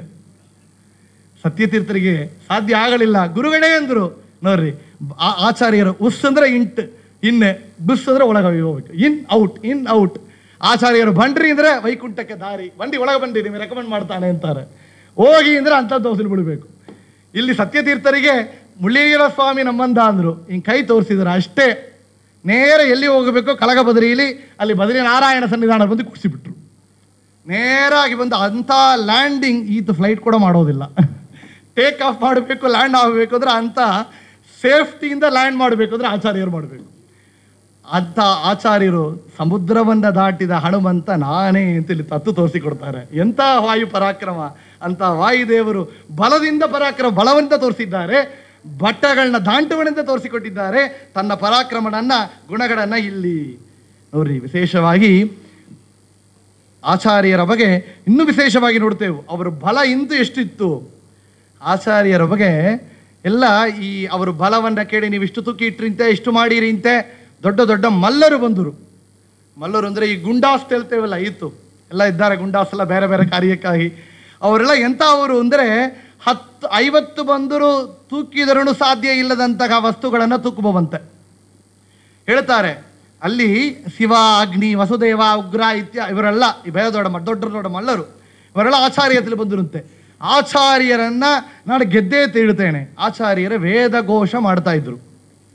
ವೇದಘೋಷ ಮಾಡುವಂಥ ಸಮಯದಲ್ಲಿ ಇಲ್ಲಿ ಬಂದರೆ ಆಚಾರ್ಯರು ಕೊರಳನ್ನ ಹಿಡಿತಾಣಂತ ಬಂದ ಒಬ್ಬ, ಕೊರಳನ್ನು ಹಿಡಿತಾಣಂತ ಬಂದವ ಕೊರಳನ್ನು ಮುಟ್ಟಿದರೆ ಅಲ್ಲೂ ಕಲ್ಲಿನ ಸ್ತಂಭದಂತೆ ಇತ್ತುಂತೆ. ಮುಟ್ಲಕ್ಕಾಗಲ್ಲ, ಕಲ್ಲಿನ ಸ್ತಂಭನ ಮುಟ್ಟಿದರೆ ಏನೊಂದು ಫೀಲಿಂಗ್ ಆಗುತ್ತಾ ಇತ್ತು. ಆಚಾರ್ಯ ಹೇಳಿದ್ರೆ ಸಾಧ್ಯ ಇಲ್ಲಪ್ಪ, ನಾವೊಂದು ಬೆರಳನ್ನ ಕೈಯಲ್ಲಿ ಇಡ್ತಾನೆ, ತೆಯ್ಯ ತೂಕಿ ತೋರ್ಸಪ್ಪ ಅಂದರು. ಒಂದೇ ಒಂದು ಬೆರಳನ್ನ ಇಟ್ಟರು, ಬೆರಳನ್ನ ತೂಕಳಕ್ಕಾಗಲಿಲ್ಲ. ಮುಂದೆ ಬೇರೊಬ್ಬರು ಬಂದರು, ಒಂದು ಬೇಡ ಒಂದು ಕೂದಲನ್ನ ತೆಗೆದು ತೋರಿಸ್ರಿ ಅಂದರು. ಒಂದು ಕೂದಲು ಕೊಂಕಳಿಲ್ಲ ಆಚಾರ್ಯರು, ಒಂದು ಕೂದಲನ್ನ ಆಡ್ಸಲಕ್ಕೆ ಸಾಧ್ಯ ಆಗಿಲ್ಲಂತೆ. ಮೂಗಿನಲ್ಲಿ ಕುಕ್ಕುತ್ತಾಡದ ಬಂದ ಒಬ್ಬ, ನೋಡ್ರಿ, ಜರಾಸಂಧಾದಿಗಳನ್ನ ಗೆದ್ದವರು, ಗುರುಪುತ್ರ ಅಶ್ವತ್ಥಾಮಾಚಾರ್ಯರು ಬಿಟ್ಟ ನಾರಾಯಣ ಅಸ್ತ್ರವನ್ನೇ ಹುಂಕಾರದಿಂದ ತಿರುಗಿ ಕಳಿಸಿದವರು. ಅಂತ ಆಚಾರ್ಯರಿಗೆ, ವಾಯುದೇವರಿಗೆ ಇದೇನು ಅಸಾಧ್ಯ ಸಾಧಕ ಸ್ವಾಮೀನ್ ಅಸಾಧ್ಯ ತವಕಿಂಬತ ರಾಮದೂತ ಕೃಪಾ ಸಿಂಧೋ ಮತ್ಕಾರ್ಯಂ ಸಾಧಕ ಪ್ರಭು ಅಂತ ಆಚಾರ್ಯರಿಗೆ ಇದನ್ನೇ ಅಸಾಧ್ಯವಿಲ್ಲ ಅಂತ ಕೇಳಿ ತಿಳಿತೇವು.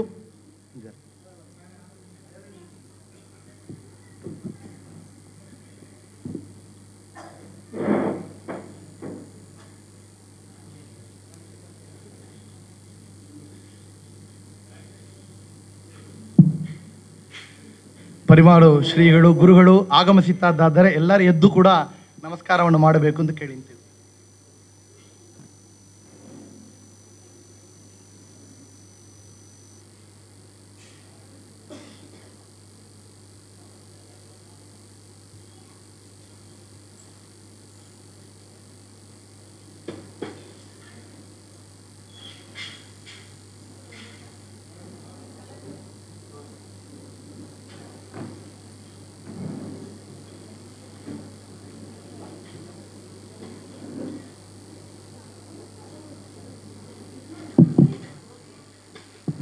ವಿಶೇಷವಾಗಿ ಹೇಳಿದಂತೆ ಪಲಿಮಾರು ಶ್ರೀಗಳು ಇಲ್ಲಿ ಆಗಮಿಸಿದ್ದಾರೆ. ವಿಶೇಷವಾಗಿ ಅಧಿಕ ಮಾಸ ಪರ್ವಕಾಲ, ಶ್ರಾವಣ ಮಾಸ ಕೃಷ್ಣ ಪಕ್ಷ ದ್ವಿತೀಯ ಅಧಿಕ ಮಾಸವಾದರೂ ಇದು ರಾಯರ ಅವತಾರ ಬೃಂದಾವನ ಪ್ರವೇಶ ಮಾಡಿದ ದಿವಸ. ಇದು ಅಧಿಕ ಮಾಸವಾಗಿರುವಂತಹ ಸಮಯದಲ್ಲಿ ನಮ್ಮ ಗುರುಗಳು ಇಲ್ಲಿ ವಿಶೇಷವಾಗಿ ಹನುಮಂತನ ಬಗ್ಗೆ ನಮಗೆ ವಿಶೇಷವಾಗಿ ಪ್ರವಚನಗಳನ್ನ ಮಾಡುತ್ತಾ ಅನುಗ್ರಹ ಸಂದೇಶವನ್ನು ಇಡ್ತಾ ಇದ್ದಾರೆ. ಗುರುಗಳ ಸನ್ನಿಧಾನದಲ್ಲಿ ಕೂಡ ಮಧ್ವರಾಯರ ಸ್ಮರಣೆ ಎಂಬುದಾಗಿ 3 ದಿವಸ ಕಾಲ ಹೇಳಕ್ಕೆ ಹೊರಟಿದ್ದೆವು. ಆಚಾರ್ಯರ ಇರುವಂಥ ಪೀಠದಲ್ಲಿ ಇದ್ದು ಆಚಾರ್ಯರು ಪ್ರತಿಷ್ಠೆ ಮಾಡಿರುವ ಉಡುಪಿ ಕೃಷ್ಣನಿಗೆ 4 ಪರ್ಯಾಯ ಪೂಜೆ ಮಾಡಿದ ನಮ್ಮ ಗುರುಗಳು ಕೃಷ್ಣನಿಗೆ ವಜ್ರ ಕವಚವನ್ನು ಸ್ವರ್ಣ ಗೋಪುರವನ್ನು ಸಮರ್ಪಣೆ ಮಾಡಿ ಅಂತ ಸೇವೆ ಮಾಡಿದ ಗುರುಗಳು ಅವರ ಸನ್ನಿಧಾನದಲ್ಲಿ 2 ಮಾತುಗಳನ್ನು ಮುಂದೆ ಮಾಡ್ತೇವು. ಆಚಾರ್ಯರ ಗುಣಗಳನ್ನು ಹೇಳ್ತಾ ಇದ್ದೆವು. ಆಚಾರ್ಯರ ಸ್ಮರಣೆ, ಅವರ ಗುಣಗಳು ನಮ್ಮ ಮನೋವಿಶುದ್ಧಿಯೈ ಚರಿತಾನುವಾದ, ನಮ್ಮ ಮನಸ್ಸನ್ನು ಶುದ್ಧಿ ಮಾಡುವಂತಹದ್ದು ಅಂತ ಹೇಳಿದೆವು. ಅದರಲ್ಲಿ ಆಚಾರ್ಯರ ಗುಣಗಳು ಅಂದರೆ ಅವರ ಅವತಾರವೇ ಮಹಿಮೆ, ಅವರು ಜನನ ಮಹಿಮೆ, ಅವರು ರೂಪ ಸೌಂದರ್ಯ ಅದು 32 ಲಕ್ಷಣಗಳಿಂದ ಆಗಿದ್ದು ಅಂತೇಳಿ ವಿಶೇಷವಾಗಿ ನೋಡ್ತಾ ಮುಂದೆ ಅವರು ಬಲ, ಅವರು ಸಣ್ಣ ವಯಸ್ಸದರಲ್ಲಿ ಹಾಲು ಮೊಸರನ್ನ ಮುಚ್ಚಿ ಇಟ್ಟ ಪಾತ್ರೆ, ಅದು ಕಲ್ಲಿನಿಂದ ಮುಚ್ಚಿ ಇಟ್ಟವರು, ಹಿಂದೆ ಭೀಮಣ ಕಲ್ಲನ್ನು ತೂಕಿ ಇಟ್ಟವರು ಅಂತ ಬಲವನ್ನು ನೋಡಿದೆವು. ಅವರು ಪರಾಕ್ರಮವನ್ನು ವಾಸುದೇವ ಅಂತ ತಾಯಿ ಕರೆದಾಗ ದುರ್ಗಾ ಬೆಟ್ಟದಿಂದ ಕುಣಿದ ಒಂದು ಆಚಾರ್ಯರು ಮೇಲ್ಬದರಿಗೆ ಹೋದಾಗ ಬೆಟ್ಟದಿಂದ ಬೆಟ್ಟಕ್ಕೆ ದಾಂಟಿಸಿ ತಾನು ಹನುಮಂತನಾಗಿ ಅಲ್ಲಿ ಸಮುದ್ರವನ್ನು ದಾಂಟಿದವ ಅಂತ ತೋರಿಸಿದ್ದಾರೆ. ಮುಂದೆ ಮಲ್ಲರೆಲ್ಲ ಬಂದಾಗ ಆಚಾರ್ಯರನ್ನ ಕೊರಳನ್ನು ಮುಟ್ಲಕ್ಕಾಗಲಿಲ್ಲ, ಅವರು ಬೆರಳನ್ನೇ ನಗರಿಸಲಿಕ್ಕಾಗಲಿಲ್ಲ, ಒಂದು ಕೂದಲು ಕೊಂಕಳಿಲ್ಲ. ಅಂದರೆ ಆಚಾರ್ಯರ ದೇಹ ಎಂತಹದ್ದು ಅಂದರೆ ಅದು ಶರೀರ ಸಾಮಾನ್ಯರಲ್ಲ, ವಜ್ರ ಶರೀರ. ವಿಜಯದಾಸರು ಹೇಳ್ತಾರೆ, ವಜ್ರ ಶರೀರ ಗಂಭೀರ ಮುಕುಟಧರ ದುರ್ಜನವನ ಗುಠಾರ, ದುರ್ಜನವನ ಗುಠಾರ, ನಿರ್ಜರ ಮನಿ ದಯಪಾಲ ವಾರ ಉಧಾರ, ಸಜ್ಜನರಗ ಪರಿಹಾರ, ಸಜ್ಜನರಗ ಪರಿಹಾರ. ಅರ್ಜುನ ಗೊಲಿದಂತು ದ್ವಿಜವಾಸಿ ನಿಂತು ಮೂರ್ಜಗವರಿ ಬಂದೆ ಗರ್ಜನೆ ಮಾಡಿದೆ, ಹೆಜ್ಜೆ ಹೆಜ್ಜೆ ನಿನ್ನಬ್ಜ ಪದದ ತುಳಿ ಮಾರ್ಜನದಲ್ಲಿ ಭವ ವರ್ಜಿತ ನೆನಿಸೋ ಪವಮಾನ. ಅರ್ಜುನನ ರಥದಲ್ಲಿ ಧ್ವಜದಲ್ಲಿ ಇದ್ದು ಹನುಮಂತ ಕೂಗಿದರೆ ಆ ಗರ್ಜನೆಯನ್ನು ಕೇಳಿ ಅದರಲ್ಲಿ ಎದುರಲ್ಲಿರುವಂಥ ಕೌರವರ ಸೈನ್ಯದಲ್ಲಿ ಎಷ್ಟೋ ಬಂದರೂ ಕೆಳಗೆ ಬಿದ್ದು ಸೆತ್ತರಂತೆ. ಇಲ್ಲಿ ಭೀಮದೇವರು ಗರ್ಜನ ಮಾಡಿದರು, ಮೇಲೆ ಹನುಮಂತನಾಗಿ ಗರ್ಜನ ಮಾಡಿದರು ಅಂತ ಮುಖ್ಯ ಪ್ರಾಣರ ಮಹಿಮೆಯನ್ನು ಕೇಳುತ್ತೇವೆ. ವಜ್ರ ಶರೀರ, ಅವರು ವಜ್ರ ಶರೀರ, ಆಚಾರ್ಯರ ಶರೀರ ಅಂತ. ಅವರ ಧೈರ್ಯದ ಬಗ್ಗೆ ಕೇಳಬೇಕು. ಆಚಾರ್ಯರ ಧೈರ್ಯ ಅಂತ ಕೇಳಿದರೆ, ಒಂದು ವಯಸ್ಸಿನಲ್ಲಿ ಮನೆಯಲ್ಲಿ ಅವರು ತಂದೆ ತಾಯಿಗಳು ಎಲ್ಲಿಯೋ ಹೊರಟು ಕಾಣ ಅಂತ ನೋಡಿದರೆ ವಾಸುದೇವನ ಕಾಣಲಲ್ಲ ಅಂತ ಹೇಳಿದರೆ ಹೊರಟಿದ್ದಾರೆ. ಬೆಳಿಗ್ಗೆ ಹೊರಟಿದವರು 1 ವಯಸ್ಸು ಮಗು ನೋಡಿ, ಸಣ್ಣ ಬಾಲಕ, ನಾವು ಹೊರಗೆ ಬಿಡೋದಿಲ್ಲ, ಇದು ಡೇ ಕೇರ್ ಆಗ್ತಾ ಇದ್ದಾರೆ ಎಲ್ಲರೂ. 1 ವಯಸ್ಸು ಬಾಲಕ ವೃಷಭದ ಆ ಬಾಲವನ್ನು ಹಿಡಿದುಕೊಂಡು ಪೂರ್ತಿಯಾಗಿ ಸುದ್ದಿ ಸಾಯಂಕಾಲ ಬಂದಿದ್ರಂತೆ. ಎಷ್ಟೊಂದು ಧೈರ್ಯ ಇರಬೇಕು ವೃಷಭದ ಆ ಬೇಗ ಎಷ್ಟಾದ್ದು. ಆ ಒಂದು ಸಣ್ಣ ವಯಸ್ಸು ಬಾಲಕ, ಅವನಿಗೆ ಎಷ್ಟೊಂದು ಅಂಜಿಕೆ ಇರುತ್ತೆ, ಅದನ್ನೆಲ್ಲ ಮೀರಿ ಮಾಡಿದ್ದಾರೆ. ಅಂದರೆ ಅದರಲ್ಲಿ ಆಚಾರ್ಯರು ತಾತ್ಪರ್ಯವನ್ನು ತೋರಿಸಿದ್ದಾರೆ. ಯಾತಕ್ಕೆ ಅಂದರೆ ವಾಸುದೇವ ಅವರು ಜ್ಞಾನದ ಸ್ವರೂಪ, ವೃಷಭ ಧರ್ಮದ ಸ್ವರೂಪ. ನಮ್ಮ ಜ್ಞಾನ ಧರ್ಮವನ್ನು ತೋರಿಸುತ್ತಾ ಇರಬೇಕು ಸಜ್ಜನರಿಗೆ ಎಂಬುದಾಗಿ ಅಂಥ ಪರಾಕ್ರಮವನ್ನು ಮಾಡಿದ್ದಾರೆ ಅಂತ 3 ವಯಸ್ಸಿನಲ್ಲಿ ಕೇಳ್ತೇವೆ. ಆಚಾರ್ಯರು ಕಾಣೆ ಅಂತ ಹೊರಟಿದ್ರು, ಅವರು ತಂದೆ ತಾಯಿಗಳು. ವಾಸುದೇವ ಕಾಣಲ್ಲ ಅಂತ ಹೊರಟಿದರೆ ಅವರು ಕೊಡವೂರು ತಾಳಕೂಟ ಎಲ್ಲ ಮುಡಿಸಿ ಅನಂತೇಶ್ವರ ಸನ್ನಿಧಾನದಲ್ಲಿ ಅನಂತೇಶ್ವರನಿಗೆ ಉಡುಪಿನಲ್ಲಿ ನಮಸ್ಕಾರ ಮಾಡ್ತಾ ಇದ್ರಂತೆ.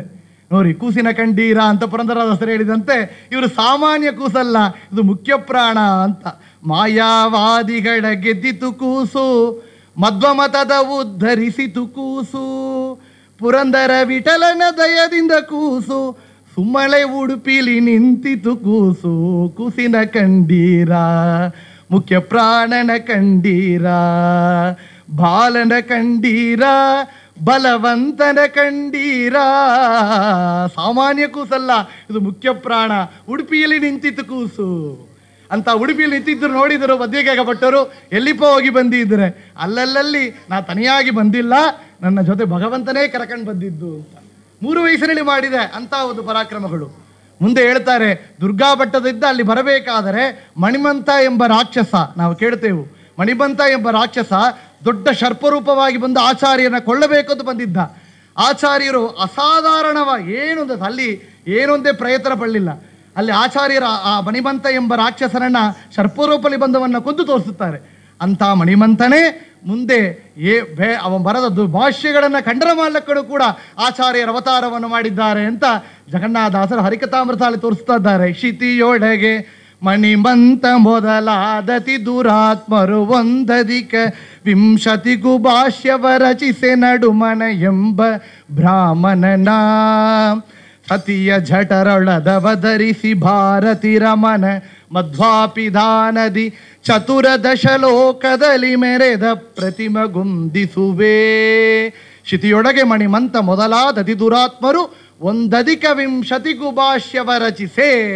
21 ಭಾಷ್ಯಗಳು ಬೇರೆ ಬೇರೆ ಭಾಷೆಗಳು ಬಂದಾಗ ಖಂಡನ ಮಾಡಲಕ್ಕಾಗಿ ಭಗವಂತನ ಆಜ್ಞೆಯಂತೆ ಅವತಾರ ಮಾಡಿ ಮಣಿಮಂತ ಮೊದಲಾದವರು ಮಾಡಿದ ಆ ದುರ್ಪ್ರಚಾರವನ್ನು ಸರಿ ಮಾಡಿ ನಮಗೆ ಸರಿಯಾದ ಭಾಷ್ಯವನ್ನು ನೀಡಿದವರು ಅಂತ. ಮುಂದೆ ಕೇಳ್ತೇವು ಎಷ್ಟೋ ಅವರ ಚರಿತ್ರದಲ್ಲಿ ಇವರು ಪರಾಕ್ರಮಣ್ಣ ಧೈರ್ಯವನ್ನು. ಎಷ್ಟೋ ಕಳ್ಳರು ಬಂದರು. ಒಂದು ಬಾರಿ ಕಳ್ಳರು ಬಂದಾಗ ತಮ್ಮ ಶಿಷ್ಯರೆಲ್ಲ ಕಲ್ಲಾಗಿ ಮಾರಿಸಿ ಏನೋ ಅವರಿಗೆ ಮಯಕವನ್ನು ಉಂಟು ಮಾಡಿದರು. ಇನ್ನೊಂದು ಬಾರಿ ಕಳ್ಳರು ಬಂದಾಗ ತನ್ನ ಶಿಷ್ಯರು ಬುದ್ಧಿಗೆ ಮಠದ ಪೀಠಾಧೀಶರು ಉಪೇಂದ್ರ ತೀರ್ಥರನ್ನ ಇಟ್ಟುಕೊಂಡು ಆ ಕಳ್ಳರನ್ನ ಮತ್ತು ತೋರಿಸಿದರು. ಮುಂದೆ ಎಷ್ಟೋ ವೈಭವ ಅಲ್ಲಿ ಕಳ್ಳರಗಳು ಬಂದಾಗ ಮುಂದೆ ತಾನೇ ಮಾಡಿ ತೋರಿಸಿದ್ದಾರೆ, ತಮ್ಮ ಶಿಷ್ಯರನ್ನು ಮಾಡಿ ತೋರಿಸಿದ್ದಾರೆ. ಅದಕ್ಕೋಸ್ಕರ ಹೇಳಿದೆವು ಬುದ್ಧಿರ್ಬಲಂ ಯಶೋಧೈರ್ಯಂ ನಿರ್ಭಯತ್ವಂ ಅರೋಗಥಾಮಜಾತ್ಯಂ ವಾಕ್ಪಟತ್ವಂ ಚ ಹನುಮ ಸ್ಮರಣಾತ್ ಭವೇತ್. ಹನುಮಂತನ ಸ್ಮರಣ ಮಾಡಿದರೆ ನಮಗೂ ಅಂಥ ಗುಣಗಳು ನಮ್ಮ ಯೋಗ್ಯತೆಗೆ ತಕ್ಕಂತೆ ಆಚಾರ್ಯರ ಅನುಗ್ರಹವನ್ನು ಮಾಡುತ್ತಾರೆ ಅಂತ. ಇಂದು ಕೇಳ್ತೇವು ಸಣ್ಣ ವಯಸ್ಸಿನಲ್ಲಿ ಅವರು ತಾಯಿ ತಂದೆಗಳು ಕೇಳ್ತೇವು ಸಂಕ್ರಮಣೋತ್ಸವ ನಡೀತಾ ಇತ್ತು. ಅನಂತೇಶ್ವರ ಸನ್ನಿಧಾನಕ್ಕೆ ಹೋಗಿ ವಾಪಸ್ ಬರ್ತಾ ಇದ್ದರು. ಕುಟುಂಬ ಜೊತೆಯ ಎಲ್ಲರೂ ಸೇರಿ ಬಂದಾಗ ಸಣ್ಣ ಮಗು ಕೂಸನ ಇಟ್ಟುಕೊಂಡು ಬಂದಿದ್ದಾರೆ ವಾಸುದೇವ. ಬಂದಾಗ ಒಬ್ಬನಲ್ಲಿ ಭೂತ ಪ್ರವೇಶವನ್ನು ಮಾಡಿ ಅವ ರಕ್ತವನ್ನು ಹೊರಗೆ ವಾಂತಿ ಮಾಡ್ತಾ ಇದ್ದಂತೆ. ನೋಡಿದರೆ ಎಲ್ಲರೂ ಅಂಜಿಕೆ ಆಯ್ತು, ಹೆದರ್ಕೊಂಡು ಬಿಟ್ಟರು, ಈ ಮಗುವಿಗೆ ಏನೋ ದೊಡ್ಡ ಆಪತ್ತು ಇದೆ ಅಂತ. ಆಗ ಆ ಭೂತ ಅವನೊಳಗಿದ್ದ ಆವೇಶ ಮಾಡಿದ ಭೂತ ಮಾತಾಡಿತ್ತು, ನೀವೆಲ್ಲ ಈ ಮಗುವಿಗೆ ಆಪತ್ತು ಬರ್ತಾ ಇದ್ದ ಹೇಳ್ತಾ ಇದ್ದೀರಲ್ಲ, ಇಲ್ಲ, ಈ ಮಗುವಿನಿಂದ ನಿಮಗೆ ರಕ್ಷಣೆ ಆಗಿದೆ. ಯಾತಕ್ಕೆ ಅಂದರೆ ನಿಮಗಿರುವಂಥ ಅಂಜಿಕೆ ಅವರಿಗೆ ಅಂಜಿಕೆ ಇಲ್ಲ, ಅವರು ಸ್ಮರಣ ಮಾಡಿದವರಿಗೆ ಅಂಜಿಕೆ ಇಲ್ಲ ಅಂತಾರ ಪುರಂದರದಾಸರು. ಪುರಂದರ ವಿಠಲನ ಪೂಜೆಯು ಮಾಡುವ ಗುರುಮಧ್ವರಾಯರ ಸ್ಮರಣೆ ಮಾಡಿದ ಮೇಲೆ ಅಂಜಿಕಿನ್ಯಾತ ಕಯ್ಯ ಸಜ್ಜನರಿಗೆ ಅಂಜಿಕಿನ್ ಯಾತ ಕಯ್ಯ. ಮುಂದೆ ಎಷ್ಟಾ ಒಂದು ವೈಭವಗಳ ಈ ಒಂದು ವಿಷಯ ಹೇಳಿ ನಾವು ಈತು ಪ್ರವಚನವನ್ನು ಸಮರ್ಪಣೆ ಮಾಡೋಣ. ಆಚಾರ್ಯರನ್ನ ನಾವು ವೃಕೋದರ ಅಂತ ಭೀಮರನ್ನ ಹೇಳ್ತೇವೆ. ಆಚಾರ್ಯರ ಬೇರೆ ಬೇರೆ ಛತ್ರ ಭಾಗದಲ್ಲಿ ನೋಡಬಹುದು. ಆಚಾರ್ಯ ಸಣ್ಣ ವಯಸ್ಸಲ್ಲಿ ಮಗುವಾಗಿದ್ದಾಗ ಅವರು ಅಕ್ಕನಲ್ಲಿ ಬಿಟ್ಟು ಹೋಗಿದ್ದರು ಮನೆಯ ತಾಯಿ. ಮನೆಯಲ್ಲಿ ಆ ಇರುವಂಥ ಆಕಳಿಗೆ ಕೊಡಬೇಕಾಗಿದ್ದ ಧಾನ್ಯಗಳನ್ನು, ಬೇಸಿದ ಧಾನ್ಯಗಳನ್ನು ಚೂರು ಕೊಟ್ಲು. ಮಗು ಅಳುತ್ತಾ ಇದೆ, ಇಲ್ಲ ಸಮಾಧಾನ ಮಾಡೋಣ ಅಂತ ಕೊಟ್ಟಿದ್ದರೆ ಮಗು ಒಂದು ಧಾನ್ಯ, ಒಂದು ಬೀಜ, 2 ತಿಂತಿತ್ತು, 3 ತಿಂತಿದ್ದಿಲ್ಲ, ಇಡೀ ಜೋಡು ಬೀಜಗಳನ್ನ ತಿಂದು ತೋರಿಸಿದ. ಮತ್ತು ಮಧ್ಯಕ್ಕೆ ಭಟ್ರು ಬಂದರು, ತಾಯಿ ಬಂದರು, ಅಬ್ಬಾ ಏನು ಕೂಸು ಏನಾಗುತ್ತೆ ಅಂತ ದೃಷ್ಟಿ ಪರಿಹಾರ ಆಗಬೇಕು ಅಂದರು. ಧನ್ವಂತರಿ ಜಪ ಮಾಡಿದರು. 1 ದಿವಸ, 2 ದಿವಸ, 1 ವಾರ, 1 ತಿಂಗಳು ಏನಾಗಲಿಲ್ಲ. ಆಚಾರ್ಯರು ಪೂರ್ತಿಯಾಗಿ ಅದನ್ನು ಜೀರ್ಣ ಮಾಡಿ ತೋರಿಸಿದ್ದಾರೆ. ಮುಂದೆ ನಾವು ಕೇಳ್ತೇವೆ ಆಚಾರ್ಯರು ಮುಂದೆ ಅವರು ಬಂದಾಗ ಎಲ್ಲರೂ ಕೇಳಿದರು ಅಂತ, ನಿಮ್ಮಂಥ ಸಾಧ್ಯವಾ? ಅವರು ಕಾಸರಗೋಡು ವಿಷ್ಣುಮಂಗಳ ಆ ಪ್ರಾಂತ್ಯಕ್ಕೆ ಬಂದಾಗ ಹೇಳಿದಿರುತ್ತೆ, ಭಿಕ್ಷೆ ಪೂರ್ತಿಯಾಗಿದೆ. ಆಚಾರ್ಯರು ಭಿಕ್ಷೆಯನ್ನು ಸ್ವೀಕಾರ ಮಾಡಿ ಭೋಜನ ಆದ ಭಿಕ್ಷೆ ಆದ ಮೇಲೆ ಉಂಡ ತೀರ್ಥವನ್ನು ಸ್ವೀಕಾರ ಮಾಡಿ ಇಲ್ಲಿದ್ದಾರೆ. ಇದ್ದ ಸಮಯ ಎಲ್ಲರೂ ಆಗಿದೆ. ಆಗ 200 ಬಾಳೆಹಣ್ಣು, ಆ ಕಾಲದಲ್ಲಿ ಬಾಳೆಹಣ್ಣು ಅಂದರೆ ಈ ಕಾಲದಲ್ಲೆಲ್ಲ ಇಷ್ಟುಂಟು ಚೂರು ಚೂರು ಇದೆ, ಒಂದು ಸಣ್ಣ ಬೆರಳಿನಂತೆ ಇದೆ, ರಾಜಬಾಳೆ ಅಂತ ಒಂದು ಫೀಟ್ ದೂರ ಇದೆ, ಅಷ್ಟು ಹೈಟ್ ಇದೆ. ಅಂಥ ಬಾಳೆಹಣ್ಣುಗಳನ್ನು 200 ಬಾಳೆಗಳನ್ನು ತಿಂದುದರ ಶ್ರಮ ಆಗಿತ್ತ ಅಂತ ದಳೋದರ ಅವ್ರ ಹೊಟ್ಟೆ ಮುಂದೆ ಹೇಗೆ ಇತ್ತೋ ಅದಕ್ಕೆ ಅದೇ ಥರ ಇತ್ತಂತೆ. ಏನು ಮುಂದೆ ಅದೇ ಥರ ತೋರಿಸ್ತೇವೆ. 40 ಕೊಡ ಹಾಲು 4000 ಬಾಳೆಯನ್ನು ತಿಂದು ತೋರಿಸಿದ್ದಾರೆ ಅಂದರೆ ಅಚ್ಯುತ ಪ್ರೇಕ್ಷರು ಕೇಳಿದ್ರಂತೆ, ಇದು ಹೆಂಗೆ ಸಾಧ್ಯ ನಿಮಗೆ? ಇಂಥ ಒಂದು ಭೋಜನವನ್ನು ಮಾಡಲಿಕ್ಕೆ ನಿಮಗೆ ಹೆಂಗೆ ಸಾಧ್ಯವಾಗಿತ್ತು? ಸುಮಧ್ವಜಿ ಮಹಾಕಾವ್ಯದಲ್ಲಿ ಹೇಳ್ತಾ ಇದ್ದಾರೆ. ನಾರಾಯಣ ಪಂಡಿತಾಚಾರ್ಯರು 5ನೇ ಸರ್ಗದಲ್ಲಿ, ಅಂಗುಷ್ಟ ಮಾತ್ರಂ ಜಠರೆ ಪ್ರತಿಷ್ಠಿತಂ ಜಾಜ್ವಲ್ಯಮಾನಂ ಮಮ ಜಾತ ವೇದಸಂ. ನಿಮ್ಮಲ್ಲಿರುವಂಥ ಜಠಾರಗ್ನಿ ಅದು ನನ್ನಲ್ಲಿ ಇರುವಂಥ ಜಠಾರಗ್ನಿ ಕಂಪೇರ್ ಮಾಡಲಿಕ್ಕೆ ಆಗೋದಿಲ್ಲ. ಅಂಗುಷ್ಟ ಮಾತ್ರ ನಮ್ಮಲ್ಲಿ ಇದೆ. ಈ ಅಂಗುಷ್ಟ ಮಾತ್ರ ಇರುವಂಥ ಜಠಾರಗ್ನಿಯಿಂದ ಏನು ಮಾಡಲಿಕ್ಕೆ ಸಾಧ್ಯ ಅಂದರೆ ಈ ಇಡೀ ವಿಶ್ವವನ್ನೇ ಉಂಟು ಜೀರ್ಣ ಮಾಡುವಂಥ ಶಕ್ತಿ ಇದರಲ್ಲಿ ಇದೆ ಅಂತ ಆಚಾರ್ಯರು ಮಾಡಿ ತೋರಿಸಿದ್ದಾರೆ. ಅದಕ್ಕೋಸ್ಕರವಾಗಿ ನೋಡಿ, ವಾದಿರಾಜರು ತಮ್ಮ ಮಹಾಭಾರತ ತಾತ್ಪರ್ಯ ನಿರ್ಣಯ ಭಾವಪ್ರಕಾಶದಲ್ಲಿ ಪಿತುಮ ಅಂತ ಆಚಾರ್ಯರನ್ನ ಕರೀತಾರೆ. ಯಾತಕ್ಕೆಂದರೆ ವಾಯುದೇವರ ಪರಾಕ್ರಮ ಅಂಥದ್ದಾದ್ದು ಅಂತ ವಿಶೇಷವಾಗಿ ಹೇಳ್ತಾರೆ. ಆಗ ಆಚಾರ್ಯರು ತಿಂಬೋದಲ್ಲಿ ಮಾತ್ರ ತೋರಿಸಿದ್ದಾರೆ ಅಂದರೆ ಇಲ್ಲ, ಅಂಥ ವೈರಾಗ್ಯವನ್ನು ತೋರಿಸಿದ್ದಾರೆ. ನಾವು ಕೇಳ್ತೇವೆ ಕಾಷ್ಟ ಮೌನಂ ಅದತಾತ್ ಉಪವಾಸಂ ಅಂತ. ಮೇಲ್ಬದರಿಗೆ ಹೋಗಬೇಕಾದರೆ 48 ದಿವಸ ಉಪವಾಸವನ್ನು ಮಾಡಿದ್ದಾರೆ. ಉಪವಾಸವಲ್ಲ, ಮೌನ ವ್ರತ. ನಾವು ಅಧಿಕ ಮಾಸದಲ್ಲಿ ಕೇಳ್ತೇವೆ, ಅಧಿಕ ಮಾಸದಲ್ಲಿ ಮೌನ ಭೋಜನ ಮಾಡಿದರೆಯೇ ಬೇರೆ ಪರ್ವಕಾಲದಲ್ಲಿ ಮಾಡುವಂಥ ಅನುಷ್ಠಾನಕ್ಕೆ 16ರಲ್ಲಿ 1 ಭಾಗಕ್ಕೆ ಸಮಾನ ಇಲ್ಲ ಅಂತ. ಅಂಥ ಮೌನ ವ್ರತ, 48 ದಿವಸ ಉಪವಾಸ. ಅಲಕನಂದಾವನಲ್ಲಿ ಎಂದು ವಿಶೇಷವಾಗಿ ಹೇಳ್ತೇವಲ್ಲ, ವಾರನಿತ್ಯಂ ಅರುಣೋದಯ ಕಾಲೆ ಅಂತ. ಅರುಣೋದಯ ಕಾಲದಲ್ಲಿ ಅಣಕದಲ್ಲಿ ಮುಟ್ಟಿದರೆ ಸಾಕು, ಜೀರೆ ಎಲ್ಲ ಫ್ರೀಸ್ ಆಗಿದೆ, ಅದರಲ್ಲಿ ಮೂಡಿಗೆಯಲ್ಲಿ ಸ್ನಾನವನ್ನು ಮಾಡಿದ್ದಾರೆ ಅಂದರೆ ಅದು ವಾಯುದೇವರಿಗೆ ಮಾತ್ರ ಸಾಧ್ಯ. ಅಂದರೆ ನಮ್ಮ ಗುರುಗಳು ಅಂಥ ಉಪವಾಸವನ್ನು 48 ದಿವಸ ಮಾಡಿದೆ ಗುರುಗಳು, ನಮ್ಮ ಪರಿಮಾಳ ಶ್ರೀಗಳು. ಅಂಥ ಗುರುಗಳು ಆ ಆಚಾರ್ಯರ ಅನುಗ್ರಹದಿಂದ ಅದನ್ನು ಮಾಡಿ ತೋರಿಸಿದ್ದಾರೆ. ಅಂದರೆ ನಮ್ಮಂತೆ ನಡಮಾಡುವಂಥ ಆಚಾರ್ಯರಾಗಿ ಅವರನ್ನು ನೋಡ್ತಾ ಇದ್ದೆವು.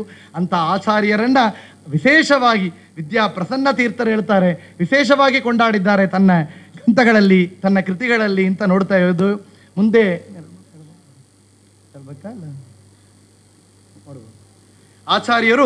ಆಚಾರ್ಯರಿಗೆ ಎಷ್ಟು ಬಲ, ಧೈರ್ಯ, ಪರಾಕ್ರಮ ಎಲ್ಲ ನೋಡಿದೆವು. ಇನ್ನೊಂದು ದೊಡ್ಡ ಗುಣಗಳು ಅಂದರೆ ಆಚಾರ್ಯದಲ್ಲಿ ಇದ್ದಾಗ ಅಷ್ಟಮಹಾ ಸಿದ್ಧಿಗಳನ್ನು ನಮ್ಮ ತೋರಿಸಿದ್ದಾರೆ. ಆಚಾರ್ಯರಲ್ಲಿಲ್ಲ. ಆಚಾರ್ಯರ ಸ್ಮರಣ ಮಾಡುವಂಥ, ಆಚಾರ್ಯರ ಪರಂಪರೆಯಲ್ಲಿ ಬರುವಂಥ ಯತಿಗಳಿಗೆ ಅಂಥ ಸಿದ್ಧಿ ಇದೆ ಅಂತ ನಾವು ಕೇಳ್ತೇವೆ. ಮುಡಂಬಾಡಿ ಎಂಬ ಆ ಒಂದು ಮಲ್ಲ ಒಬ್ಬ ಬಂದಿದ್ದೆವು, ಹೇಳಿದೆವು. ಅಂಥ ಒಂದು ಪರಾಕ್ರಮಶಾಲಿಯಾದವ ಆಚಾರ್ಯರ ಕುತ್ತಿಯನ್ನು ಹಿಡಿಬೇಕು, ಕೊರಳನ್ನು ಹಿಡಿಬೇಕು ಅಂತ ಬಂದರೆ ಕಲ್ಲಿನಂತೆ ಇತ್ತು ಅಂತ. ಆಚಾರ್ಯರ ಬೆರಳನ್ನು ನಗರಿಸಲಿಕ್ಕಾಗಲಿಲ್ಲ, ಕೂಗುಳು ಕೊಂಕಳಿಲ್ಲ. ಅದೇಗೆ ಸಾಧ್ಯವಾಗಿತ್ತು? ಆಚಾರ್ಯರು ತನ್ನ ದೇಹವನ್ನು ಘನವಾಗಿ ಮಾಡುವಂತಹ ಸಾಮರ್ಥ್ಯ, ಗರಿಮಾ ಎಂಬ ಸಿದ್ಧಿ, ಅದು ಗರಿಮಾ ಸಿದ್ಧಿ. ಆಚಾರ್ಯರು ತುಂಬ ವೆಯ್ಟ್ ಹಾಕಿ ಬಿಟ್ರ ಅಂತ ಕೇಳಿದರೆ, ಅದೇ ಇನ್ನೊಂದು ಸಮಯದಲ್ಲಿ ಒಂದು ನರಸಿಂಹ ದೇವಾಲಯ ಇತ್ತು. ಆ ನರಸಿಂಹ ದೇವಾಲಯಕ್ಕೆ ಆಚಾರ್ಯರು ಬಂದಾಗ ಒಂದು ಭಟುರನ್ನ ಕರೀತಾರೆ, ಮಗು ಇಲ್ಲಿ ಬಾಪ ಅಂದರು. ಏನು ಅಂದರೆ, ಈ ನರಸಿಂಹ ದೇವಾಲಯ ಪ್ರದಕ್ಷಿಣೆ ಆಗ್ತೀಯಲ್ಲಯ್ಯಪ್ಪ, ನನ್ನ ಎತ್ತಿಕೊಂಡು ತೋಳನ್ನು ಇಟ್ಟುಕೊಂಡು ಈ ಆಲಯನ ಪ್ರದಕ್ಷಿಣೆ ಮಾಡುವುದು. ಎಲ್ಲರೂ ನೋಡಿದರು, ಸಾಧ್ಯವಾ? ಆಚಾರ್ಯರ ಬೆರಳನ್ನ ಕೂಡ ನಗರಿಸಲಿಕ್ಕೆ ಮುಟ್ಲಕ್ಕಾಗಲಿಲ್ಲ, ಕೂದಲನ್ನು ನಗರಿಸಲಿಕ್ಕಾಗಲಿಲ್ಲ. ಅಂಥವರನ್ನ ಈ ಮಗು ಹೇಗೆ ತೂಕಿಕೊಂಡು ಹೋಗುತ್ತಾನೆ ಅಂತ, ಎತ್ತಿಕೊಂಡು ಹೋಗುತ್ತಾನೆ ಅಂತ ನೋಡಿದಾಗ, ಆ ಮಗು ಎತ್ತಿಕೊಂಡು ನರಸಿಂಹ ದೇವಾಲಯನ ಪ್ರದಕ್ಷಿಣೆ ಮಾಡಿ ತೋರಿಸಿದ್ದಾನೆ ಅಂದರೆ ಲಗಿಮ, ಈ ದೇಹವನ್ನು ಲೇಸಾಗಿ ಮಾಡಿಕೊಳ್ಳುವಂತಹ ಸಿದ್ಧಿ. ನೋಡಿ ಕೇಳ್ತೇವೆ, ಆಚಾರ್ಯರ ಪರಂಪರೆಯಲ್ಲಿ ಬಂದಂತಹ ಸುರೇಂದ್ರ ತೀರ್ಥರ ಶಿಷ್ಯರು ವಿಜಯೇಂದ್ರ ತೀರ್ಥರು ಮಹಾಜ್ಞಾನಿಗಳು. ಕುಂಭಕೋಣದಲ್ಲಿ ಕುಂಬೇಶ್ವರ ಮತ್ತು ಸಾರಂಗಪಾಣಿ ಗೋಪುರ ಕಳಸಕ್ಕ ಮಧ್ಯದಲ್ಲಿ ಬಾಳೆನಾರಿನಲ್ಲಿ ಕಟ್ಟಿ ಅದರಲ್ಲಿ ತಾವು ನಡೆದು ತೋರಿಸಿದ್ದಾರೆ ಅಂದರೆ ಇದು ಹೇಗೆ ಸಾಧ್ಯ ಅಂದರೆ ಅವರಿಗೆ ಸಾಧ್ಯವಾಗಿತ್ತು. ಯಾತಕ್ಕೆ ಅಂದರೆ ಹನುಮಂತನ ಉಪವಾಸದಿಂದ ಅಸಾಧ್ಯ ಸಾಧಕ ಸ್ವಾಮಿನ ಸಾಧ್ಯ ತವಕಿಂಬತ ರಾಮದೂತ ಕೃಪಾ ಸಿಂಧು ಮತ್ಕಾರ್ಯಂ ಸಾಧಕ ಪ್ರಭು ಅಂತ ಅಸಾಧ್ಯವಾದ ಕಾರ್ಯಗಳು ಕೂಡ ಸಾಧಕ ಆಗತ್ತೆ ಅಂದರೆ ಯಾತಕ್ಕೆ ಅಂದರೆ ಅಂಥ ಹನುಮಂತನ ಉಪಾಸನೆ, ಅಂಥ ಆಚಾರ್ಯರಿಗೆ ಅಂಥ ಸಿದ್ಧಿಗಳು ಇತ್ತು ಅಂತ ಮುಂದೆ ಕೇಳ್ತಾ ಇದ್ದೆವು. ಅಂಥ ಆಚಾರ್ಯರು ಮುಂದೆ ಎಷ್ಟೋ ಅವರು ಮಹಿಮೆಗಳನ್ನು ಗುಣಗಳನ್ನ ತೋರಿಸಿದ್ದಾರೆ. ಅವರು ಐಶ್ವರ್ಯವನ್ನು ಪಡೆದವರು, ಐಶ್ವರ್ಯವನ್ನು ಕೊಡುವವರು, ಜ್ಞಾನ ಸಂಪತ್ತು. ಐಶ್ವರ್ಯ ಅಂದರೆ ಏನು? ಇರಾದರೆ ದೊಡ್ಡ ಐಶ್ವರ್ಯ ಅಂದರೆ ಜ್ಞಾನವೇ ದೊಡ್ಡ ಸಂಪತ್ತು, ಆರೋಗ್ಯವೇ ದೊಡ್ಡ ಸಂಪತ್ತು, ನಮಗಿರುವಂಥ ನೀರು ಅದು ದೊಡ್ಡ ಸಂಪತ್ತು ಅಂತಾರೆ. ಇದೆಲ್ಲ ಆಚಾರ್ಯರು ಮಾಡಿದ್ದಾರೆ. ಎಲ್ಲಿ ಕೇಳ್ತೇವೆ, ಅವರ ತಂದೆ ಪೂರ್ವಾಶ್ರಮದಲ್ಲಿ ವಾಸುದೇವನಾಗಿದ್ದಾಗ ಆಚಾರ್ಯರು ಮನೆಗೆ ಒಂದು ಸಾಲ ಕೊಟ್ಟವ ಬಂದಿದ್ದಾಗ ಅವರಿಗೆ ಅವರ ತಂದೆಗೆ ಊಟ ಮಾಡಲಿಕ್ಕೆ ಹೋಗಲಿಕ್ಕೆ ಆಗಲಿಲ್ಲ, ಕಾಯ್ದುಕೊಂಡಿದ್ದಾರೆ. ಇವರು ಬಂದು ಮಾಮ ಏನು ಮಾಡಬೇಕು ಅಂತ ಮಗು ಕೇಳಿದರು. ವಾಸುದೇವ ಇಲ್ಲಪ್ಪ ಇಲ್ಲ ಕಾಯ್ತಾ ಇದ್ದಾನೆ ಅಂತ ಹೇಳಿದರು. ಇಲ್ಲ ಮಾಮ ಬನ್ನಿ ಅಂತ ಹೇಳಿ ಕರ್ಕೊಂಡು ಹೋಗಿ ಆ ಉಡಿಸೆ ಗಿಡನ ಆ ಬೀಜವನ್ನು ತೆಗೆದುಕೊಟ್ಟಿರೆ ಎಲ್ಲ ಅಮೃತಗಸ್ತ ವಾಯು ಅನಿಲಂ ಅಮೃತಂ ಅಂತ ಹೇಳುತ್ತೆ. ವಾಯುದೇವರು ಕೊಟ್ಟಿದ ಅವ್ರು ನಮಗೆ ಹೇಳಿ ಕೊಡ್ತಾರೆ, ಅದು ಅಮೃತವಾಗಿತ್ತೆ. ವಾಯುದೇವರು ಸ್ಪರ್ಶ ಮಾಡಿದರೆ ಆಲಕಾಲ ವಿಷಣು ಕೂಡ ರುದ್ರದೇವರಿಗೆ ಅಮೃತವಾಗಿತ್ತು ಅಂತಾರೆ. ಅಂತ ವಾಯುದೇವರ ಸ್ಪರ್ಶದಿಂದ ಆಗತ್ತೆ ಅಂದರೆ ಅಮೃತಗಸ್ತ ಅದು ಸ್ವರ್ಣವಾಗಿ ಕಾಣಿಸಿತ್ತು, ಅವರ ಸಾಲವನ್ನು ಪರಿಪೂರ್ಣವಾಗಿ ತೀರಿಸಿತ್ತು ಅಂತ ಹೇಳ್ತೇವೆ. ಇವತ್ತು ಅಂಥ ಆಚಾರ್ಯರ ಪೀಠದಲ್ಲಿರುವಂಥ ಗುರುಗಳು ಸ್ವರ್ಣವಾಗಿ ಮಾಡಿದ್ದಾರೆ. ಉಡುಪಿ ಕೃಷ್ಣನಿಗೆ ವಜ್ರದಿಂದ ಕವಚ, ಉಡುಪಿ ಕೃಷ್ಣನಿಗೆ ಸ್ವರ್ಣದಿಂದ ಗೋಪುರವನ್ನು ಸಮರ್ಪಣವನ್ನು ಮಾಡುತ್ತಾ ಅಂತ ಆಚಾರ್ಯರು ನಿರ್ಮಾಣ ಮಾಡಿದ ಈ ಒಂದು ಪೀಠ, ಆಚಾರ್ಯ ಪ್ರತಿಷ್ಠೆ ಮಾಡಿದ ಉಡುಪಿ ಕೃಷ್ಣ ಅಂತ ಹೇಳಿ ಅಂಥ ಜಾಗದಲ್ಲಿ ವಿಶೇಷವಾದ ಸೇವೆಯನ್ನು ಮಾಡ್ತಾರೆ ಗುರುಗಳು. ಮುಂದೆ ಕೇಳ್ತೇವೆ ಆಚಾರ್ಯರು ಎಂಥ ಸಂಪತ್ತನ್ನು ನೀಡುತ್ತಾರೆ ಅಂತ. ಆಚಾರ್ಯರು ಸಣ್ಣ ಮಗುವಾಗಿದ್ದಾಗ ಅವರಿಗೆ ಹಾಲಿಗೆ ಉಪಯೋಗವಾಗಲಿ ಅಂತೇಳಿ ಗೋದಾನವನ್ನು ಮಾಡಿದರು ಒಂದು ಬ್ರಾಹ್ಮಣ. ಆ ಗೋದಾನ ಮಾಡಿದವರು ಎಷ್ಟು ಪುಣ್ಯವಾಗಿತ್ತು ಅಂದರೆ ಅವರು ತನ್ನ ಮಗನಿಗೆ ಮಗನಾಗಿ ಹುಟ್ಟಿದರಂತೆ. ನೋಡಿ, ತನ್ನ ಮಗನಿಗೆ ಮಗನ ಅಂದರೆ ತನಗೆ ತಾನೇ ಮೊಮ್ಮಗನಾಗಿ ಹುಟ್ಟಿದಾಗ ಏನಾಗಿತ್ತು, ಆ ಏಜ್ ಡಿಫರೆನ್ಸ್ ಕಾಲದಲ್ಲಿ ಆಚಾರ್ಯರು ಮತ್ತು ಸನ್ಯಾಸಾಶ್ರಮ ತೆಗೆದು ಗ್ರಂಥಗಳ ಪ್ರಚಾರ ಮಾಡ್ತಾ ಇದ್ದರು. ಅವರಲ್ಲಿ ಶಿಷ್ಯರಾಗಿ ಬಂದು ಆಚಾರ್ಯರು ಮುಖಕಮಲದಿಂದ ಪಾಠವನ್ನು ಕೇಳುವಂಥ ಭಾಗ್ಯ ಹೇಳಿದೆವು. ಐಶ್ವರ್ಯ ದೊಡ್ಡ ಸಂಪತ್ತು ಅಂದರೆ ಜ್ಞಾನ ಸಂಪತ್ತನ್ನು ಕೊಟ್ಟವರು ಆಚಾರ್ಯರು. ತನ್ನ ಗುರುವಿಗೆ ದಕ್ಷಿಣ ಕೊಡಬೇಕಾದರೆ ಏನು ಕೊಟ್ಟರು ಆಚಾರ್ಯರು ಕೇಳುತ್ತೇವೆ. ತೋಟಂದಿಲ್ಲಾಯರಲ್ಲಿ ಪಾಠ ಓದಿದಾಗ ಏನು ಮಾಡಿದರು, ಐತರೇಯ ಉಪನಿಷತ್ತಿಗೆ ವಿಶೇಷವಾದ ಅರ್ಥ, ಆ ರಹಸ್ಯವನ್ನ ಸಂಪತ್ತಾಗಿ ಕೊಟ್ಟವರು ಆಚಾರ್ಯರು. ಆಗ ಆಚಾರ್ಯರು ನಾವು ಏನು ಕೇಳಬೇಕು ಅಂದರೆ, ವಿಜಯ ರಘುಪತಿ ಬೆಚ್ಚಿ ಧರಣಿ ಸುತ ಎಡಗಿಯೇ ಬಚಿಸಿ ಮೌಕ್ತಿಕದ ಹಾರವನು ಪಡೆದ ಅಜ ಪದವಿಯನು ರಾಮ ಕೊಡುವನೆನೆ ಹನುಮಂತ ನಿಜ ಭಕುತಿಯನ ಬೇಡಿ ವರವ ಪಡೆದ. ಆಚಾರ್ಯರಲ್ಲಿ ಹನುಮಂತ ರಾಮದೇವರಲ್ಲಿ ಕೇಳುವಂಥದ್ದು ಏನು ಅಂದರೆ, ನಾವು ಬ್ರಹ್ಮ ಪದವಿ ಇಲ್ಲ, ನಮ್ಮ ಚಿರಂಜೀವಿತ್ವ ಬೇಡ, ಏನು ಬೇಕು, ನಿಜ ಭಕುತಿಯಣ ಬೇಡಿ ಅತ್ಯಂತ ಭಕ್ತಿ ಭರಿತಸ್ಯ ವಿಲಕ್ಷ ಕಿಂಚಿತ್. ಆಚಾರ್ಯರು ಕೇಳಿದ್ದು ಭಕ್ತಿ ಮಾತ್ರ. ಅಂತ ಭಕ್ತಿಯನ್ನ ಜ್ಞಾನವನ್ನ ಅವರಲ್ಲಿ ಕೇಳಬೇಕು. ಇನ್ನು ಮುಂದೆ ಕೇಳ್ತೇವೆ, ಈಗ ಕಲಿಯುಗದಲ್ಲಿ ನಮಗೆ ಬೇಕಾಗಿದ್ದೇನೆಂದರೆ ಈ ರೋಗಗಳು ಪರಿಹಾರ. 2 ವರ್ಷ ಕಾಲ ಕೊರೋನಾ ಬಂದರೆ ಏನಾಗಿತ್ತು ಅಂತ ಗೊತ್ತಾಗುತ್ತೆ. ಆಚಾರ್ಯರು ಅವರು ಗುರು ಪುತ್ರನಿಗೆ ಹುಟ್ಟಿದಿಂದ ಬೈ ಬರ್ತ್ ತಲೆನೋವು ಬಂದಿತ್ತು. ಒಂದು ದಿವಸ ಆಚಾರ್ಯರ ಜೊತೆ ಹೋದಾಗ ವಾಸುದೇವ ಅಂತ ಕರೆದಿದ್ದ, ತಲೆನೋವು ತಾಳ್ಲಕ್ಕಾಗಲಿಲ್ಲ. ಆಚಾರ್ಯರು ಬಂದು ಏನು ಮಾಡಿದರು, ಅವರು ಕಿವಿಯ ಕರ್ಣದಲ್ಲಿ ಲೇಸಾಗಿ ಗಾಳಿಯನ್ನು ಊದಿದರಂತೆ. ಊದಿದ ಕ್ಷಣ ಏನು ಆಗಿತ್ತು ಅಂದರೆ, ಅವರು ತಲೆನೋವು ಹುಟ್ಟಿದ ದಿವಸದಿಂದ ಇದ್ದ ತಲೆನೋವು ಪರಿಹಾರ ಆಗಿತ್ತು. ಅದು ಮಾತ್ರ ಇಲ್ಲ, ಪೂರ್ವಜನ್ಮ ನೆನಪನ್ನು ತಗೊಂಡು ಕೊಟ್ಟಿತ್ತುತ್ತೆ. ಅದು ಮಾತ್ರ ಇಲ್ಲ, ಪರಿಪೂರ್ಣವಾದ ಜ್ಞಾನವನ್ನು ಕೂಡ ಆ ಗುರುಪುತ್ರನಿಗೆ ಅವರು ನೀಡಿದ್ದಾರೆ ಅಂತ. ನಮಗೆ ಆಚಾರ್ಯರು ಊದಬೇಕು ಇವತ್ತು. ಯಾಕಂದರೆ ಟೆನ್ಷನ್, ಇದು ಮಾಡಿದ್ರು ಟೆನ್ಷನ್ ನಮಗೆ ಅಂತ. ಅಪಮೃತ್ಯು ಪರಿಹರಿಸೋ ಅನಲ್ಯ ದೇವ ಅಂತ ಜಗನ್ನಾಥದಾಸರು ಕೊಂಡಾಡಿದಂತೆ ನಮ್ಮ ಅಪಮೃತ್ಯು ರೋಗಗಳು ಪರಿಹಾರ ಆಗಬೇಕು. ದೊಡ್ಡ ಟೆನ್ಷನ್ ಎಂಬ ವ್ಯಾಧಿಗಳು ಪರಿಹಾರ ಆಗಬೇಕು. ಅಜ್ಞಾನ ಎಂಬ ವ್ಯಾಧಿ, ಭವರೋಗ ಎಂಬ ಈ ಒಂದು ವ್ಯಾಧಿ ಪರಿಹಾರ ಆಗಬೇಕಾದರೆ ವಾಯುದೇವರು ಊದಬೇಕು. ವಾಯುದೇವರು ನಮ್ಮಂತಲ್ಲಿ ಕಿಮಿಗಳೆಲ್ಲ ಒಂದು ಊದುವಂಥ ಯೋಗ್ಯತೆ ನಮಗಿಲ್ಲ. ಆದರೆ ವಾಯುದೇವರ ಗ್ರಂಥಗಳನ್ನು, ಸಿದ್ಧಾಂತವನ್ನು ನಮ್ಮ ಗುರುಗಳು ಮುಖದಿಂದ ನಾವು ಕೇಳಿದರೆ ಅದು ವಾಯುದೇವರ ಗಾಳಿಯನ್ನು ನಮ್ಮ ಕರ್ಣಗಳಲ್ಲಿ ವಾಯುದೇವರು ಹಾಕಿದಂತೆ ಅಂತ ಹೇಳಿ ತಿಳಿಯುತ್ತೇವು. ಆತಕ್ಕೆ ಅಂದರೆ ಆಚಾರ್ಯರ ಸುಮಧ್ವ ವಿಜಯನ್ನ ಪಾರಾಯಣ ಮಾಡಿದ ವಿಷ್ಣು ತೀರ್ಥರ ಕೂತಿದ್ದ ಜಾಗದಲ್ಲಿ ಸ್ವರ್ಣ ಕಾಸುಗಳಿತ್ತು ಅಂತ ಕೇಳ್ತೇವೆ. ಅಂತ ಆಚಾರ್ಯರು ಮಹಿಮೆ ನಾವು ಕೇಳಬೇಕಾ. ಎಷ್ಟೋ ಮಹಿಮೆಗಳು ಹೇಳಿದಂಗೆ, ಹೇಗೆ ಗುಣಾನಾಮ ಜಗತ್ ಪ್ರಸಿದ್ಧ ಅಂತ ಹೇಳಿದಂತೆ ಈ ಜಗತ್ತಿನಲ್ಲಿ ಪ್ರಸಿದ್ಧಿಯಾಗಿರುವಂಥ ಎಲ್ಲ ಗುಣಗಳನ್ನು ಕೂಡ ಆಚಾರ್ಯರಲ್ಲಿ ನೋಡಬಹುದು ಅಂತ ಹೇಳ್ತಾ, ಮುಂದೆ ಬರುವಂಥ ದಿವಸಗಳಲ್ಲಿ ಕೂಡ ವಿಶೇಷವಾಗಿ ಆಚಾರ್ಯರ ಜ್ಞಾನ, ಅವರು ವಾಕ್ಪಟುತ್ವ ಹೆಂಗೆ ಇತ್ತು, ಅವರು ಮಾಡಿದ ಭಕ್ತಿ ಯಾವ ಥರ ಇತ್ತು, ಅವರ ವಿನಯ ಹೆಂಗೆ ಇತ್ತು, ಅವರೆಲ್ಲರೂ ಕೂಡ ಅವರು ಮಾಡಿದ ಗ್ರಂಥಗಳು, ಅವರು ಗುರು ಪರಂಪರೆ ವಿಶೇಷವಾಗಿ ನೋಡೋಣ ಅಂತ ಹೇಳ್ತಾ ಈ ಒಂದು 2 ವಾಕುಸ್ಮಗಳನ್ನು ವಿಶೇಷವಾಗಿ ನಮ್ಮ ಶ್ರೀಗಳು ಅಂತರ್ಯಾಮಿಯಾದ ಸಮಸ್ತ ಗುರು ಪರಂಪರ ಅಂತರ್ಯಾಮದ ಋಷಿಕೇಶ ತೀರ್ಥರು ನಮಗೆ ವಿಶೇಷವಾಗಿ ಆ ಆಚಾರ್ಯರು ಒಂದು ಮಾತು ಹೇಳಬೇಕಿಲ್ಲಿ. ಆಚಾರ್ಯರ ನಿತ್ಯನೂ ಕೂಡ ಭಾಗವತ ಶ್ರವಣ ಮಾಡಬೇಕಾದರೆ ಯಾರನ್ನು ಇಟ್ಟುಕೊಳ್ಳೋರು ಅಂದರೆ ಋಷಿಕೇಶ ತೀರ್ಥರು. ಋಷಿಕೇಶ ತೀರ್ಥರು ನಿತ್ಯನೂ ಭಾಗವತ ಹೇಳಬೇಕು, ಆಚಾರ್ಯರು ಕೇಳಬೇಕು. ಆಚಾರ್ಯರ ಚರಿತ್ರೆ ನಮಗೆ ವಿಶೇಷವಾಗಿ ನಮಗೆ ಆಗುತ್ತಾ ಇದೆ ಅಂದರೆ, ಸುಭದ್ವಜಿ ಮಹಾಕಾವ್ಯ ಒಂದು, ಇನ್ನೊಂದು ನಾರಾಯಣ ಪಂಡಿತಾಚಾರ್ಯ ಮಾಡಿ ಅನುಬದ್ಧ ವಿಜಯ, ಇನ್ನೊಂದು ಋಷಿಕೇಶ ತೀರ್ಥರು ಮಾಡಿಕೊಟ್ಟಿರುವ ಸಂಪ್ರದಾಯ ಪದ್ಧತಿ, ಇನ್ನೊಂದು ಋಷಿಕೇಶ ತೀರ್ಥರೇ ಮಾಡಿಕೊಟ್ಟಿರುವ hand written copy of Sarvamula ಗ್ರಂಥಗಳು ಎಲ್ಲೆಡೆ ಇತ್ತು. ಆ ನಮ್ಮ ಗುರುಗಳು ವಿಶೇಷವಾಗಿ ಅದನ್ನು ಸೇಫಾಗಿ ಇಟ್ಟು ಮಾಡ್ತಾ ಇದ್ದಾರೆ, ರಕ್ಷಣೆ ಮಾಡ್ತಾ ಇದ್ದಾರೆ, ನಮಗಾಗಿ, ನಮ್ಮ ಜನ್ರೇಷನ್ಗಾಗಿ ಅಂತೇಳಿ ವಿಶೇಷವಾಗಿ ಹೇಳ್ತಾ, ಹನುಮನನ್ನು ಆಚಾರ್ಯರನ್ನು ಪ್ರತಿಷ್ಠೆ ಮಾಡಿದ ಗುರುಗಳು ಮುಂದೆ ಅವತಾರತ್ರಯಗಳನ್ನು ಪ್ರತಿಷ್ಠೆ ಮಾಡಬೇಕು ಎಂದು ಸಂಕಲ್ಪ ಮಾಡ್ತಾ ಮುಂದೆ ಭೀಮದೇವರನ್ನು ಕೂಡ ಪ್ರತಿಷ್ಠೆ ಮಾಡಲಿಕ್ಕೆ ಹೊರಟಿದ್ದಾರೆ. ಅಂತ ಗುರುಗಳಲ್ಲಿ ಹನುಮ ಭೀಮ ಮಧ್ವರಲ್ಲಿ ವಿಶೇಷವಾಗಿ ಅವರ ಅಂತರ್ಯಾಮಿಯಾದ ಆಚಾರ್ಯರ ಅವತಾರತ್ರಯಗಳ ಅಂತರ್ಯಾಮಿಯ ಸೀತಾಪತಿ ರಾಮಚಂದ್ರ ದೇವರು ಪ್ರಾರ್ಥನೆ ಮಾಡ್ತಾ ಈ 2 ಮಾತುಗಳನ್ನು ಸಮರ್ಪಣೆ ಮಾಡುತ್ತೇವೆ. ಶ್ರೀಕೃಷ್ಣ ಅರ್ಪಣಮಸ್ತು.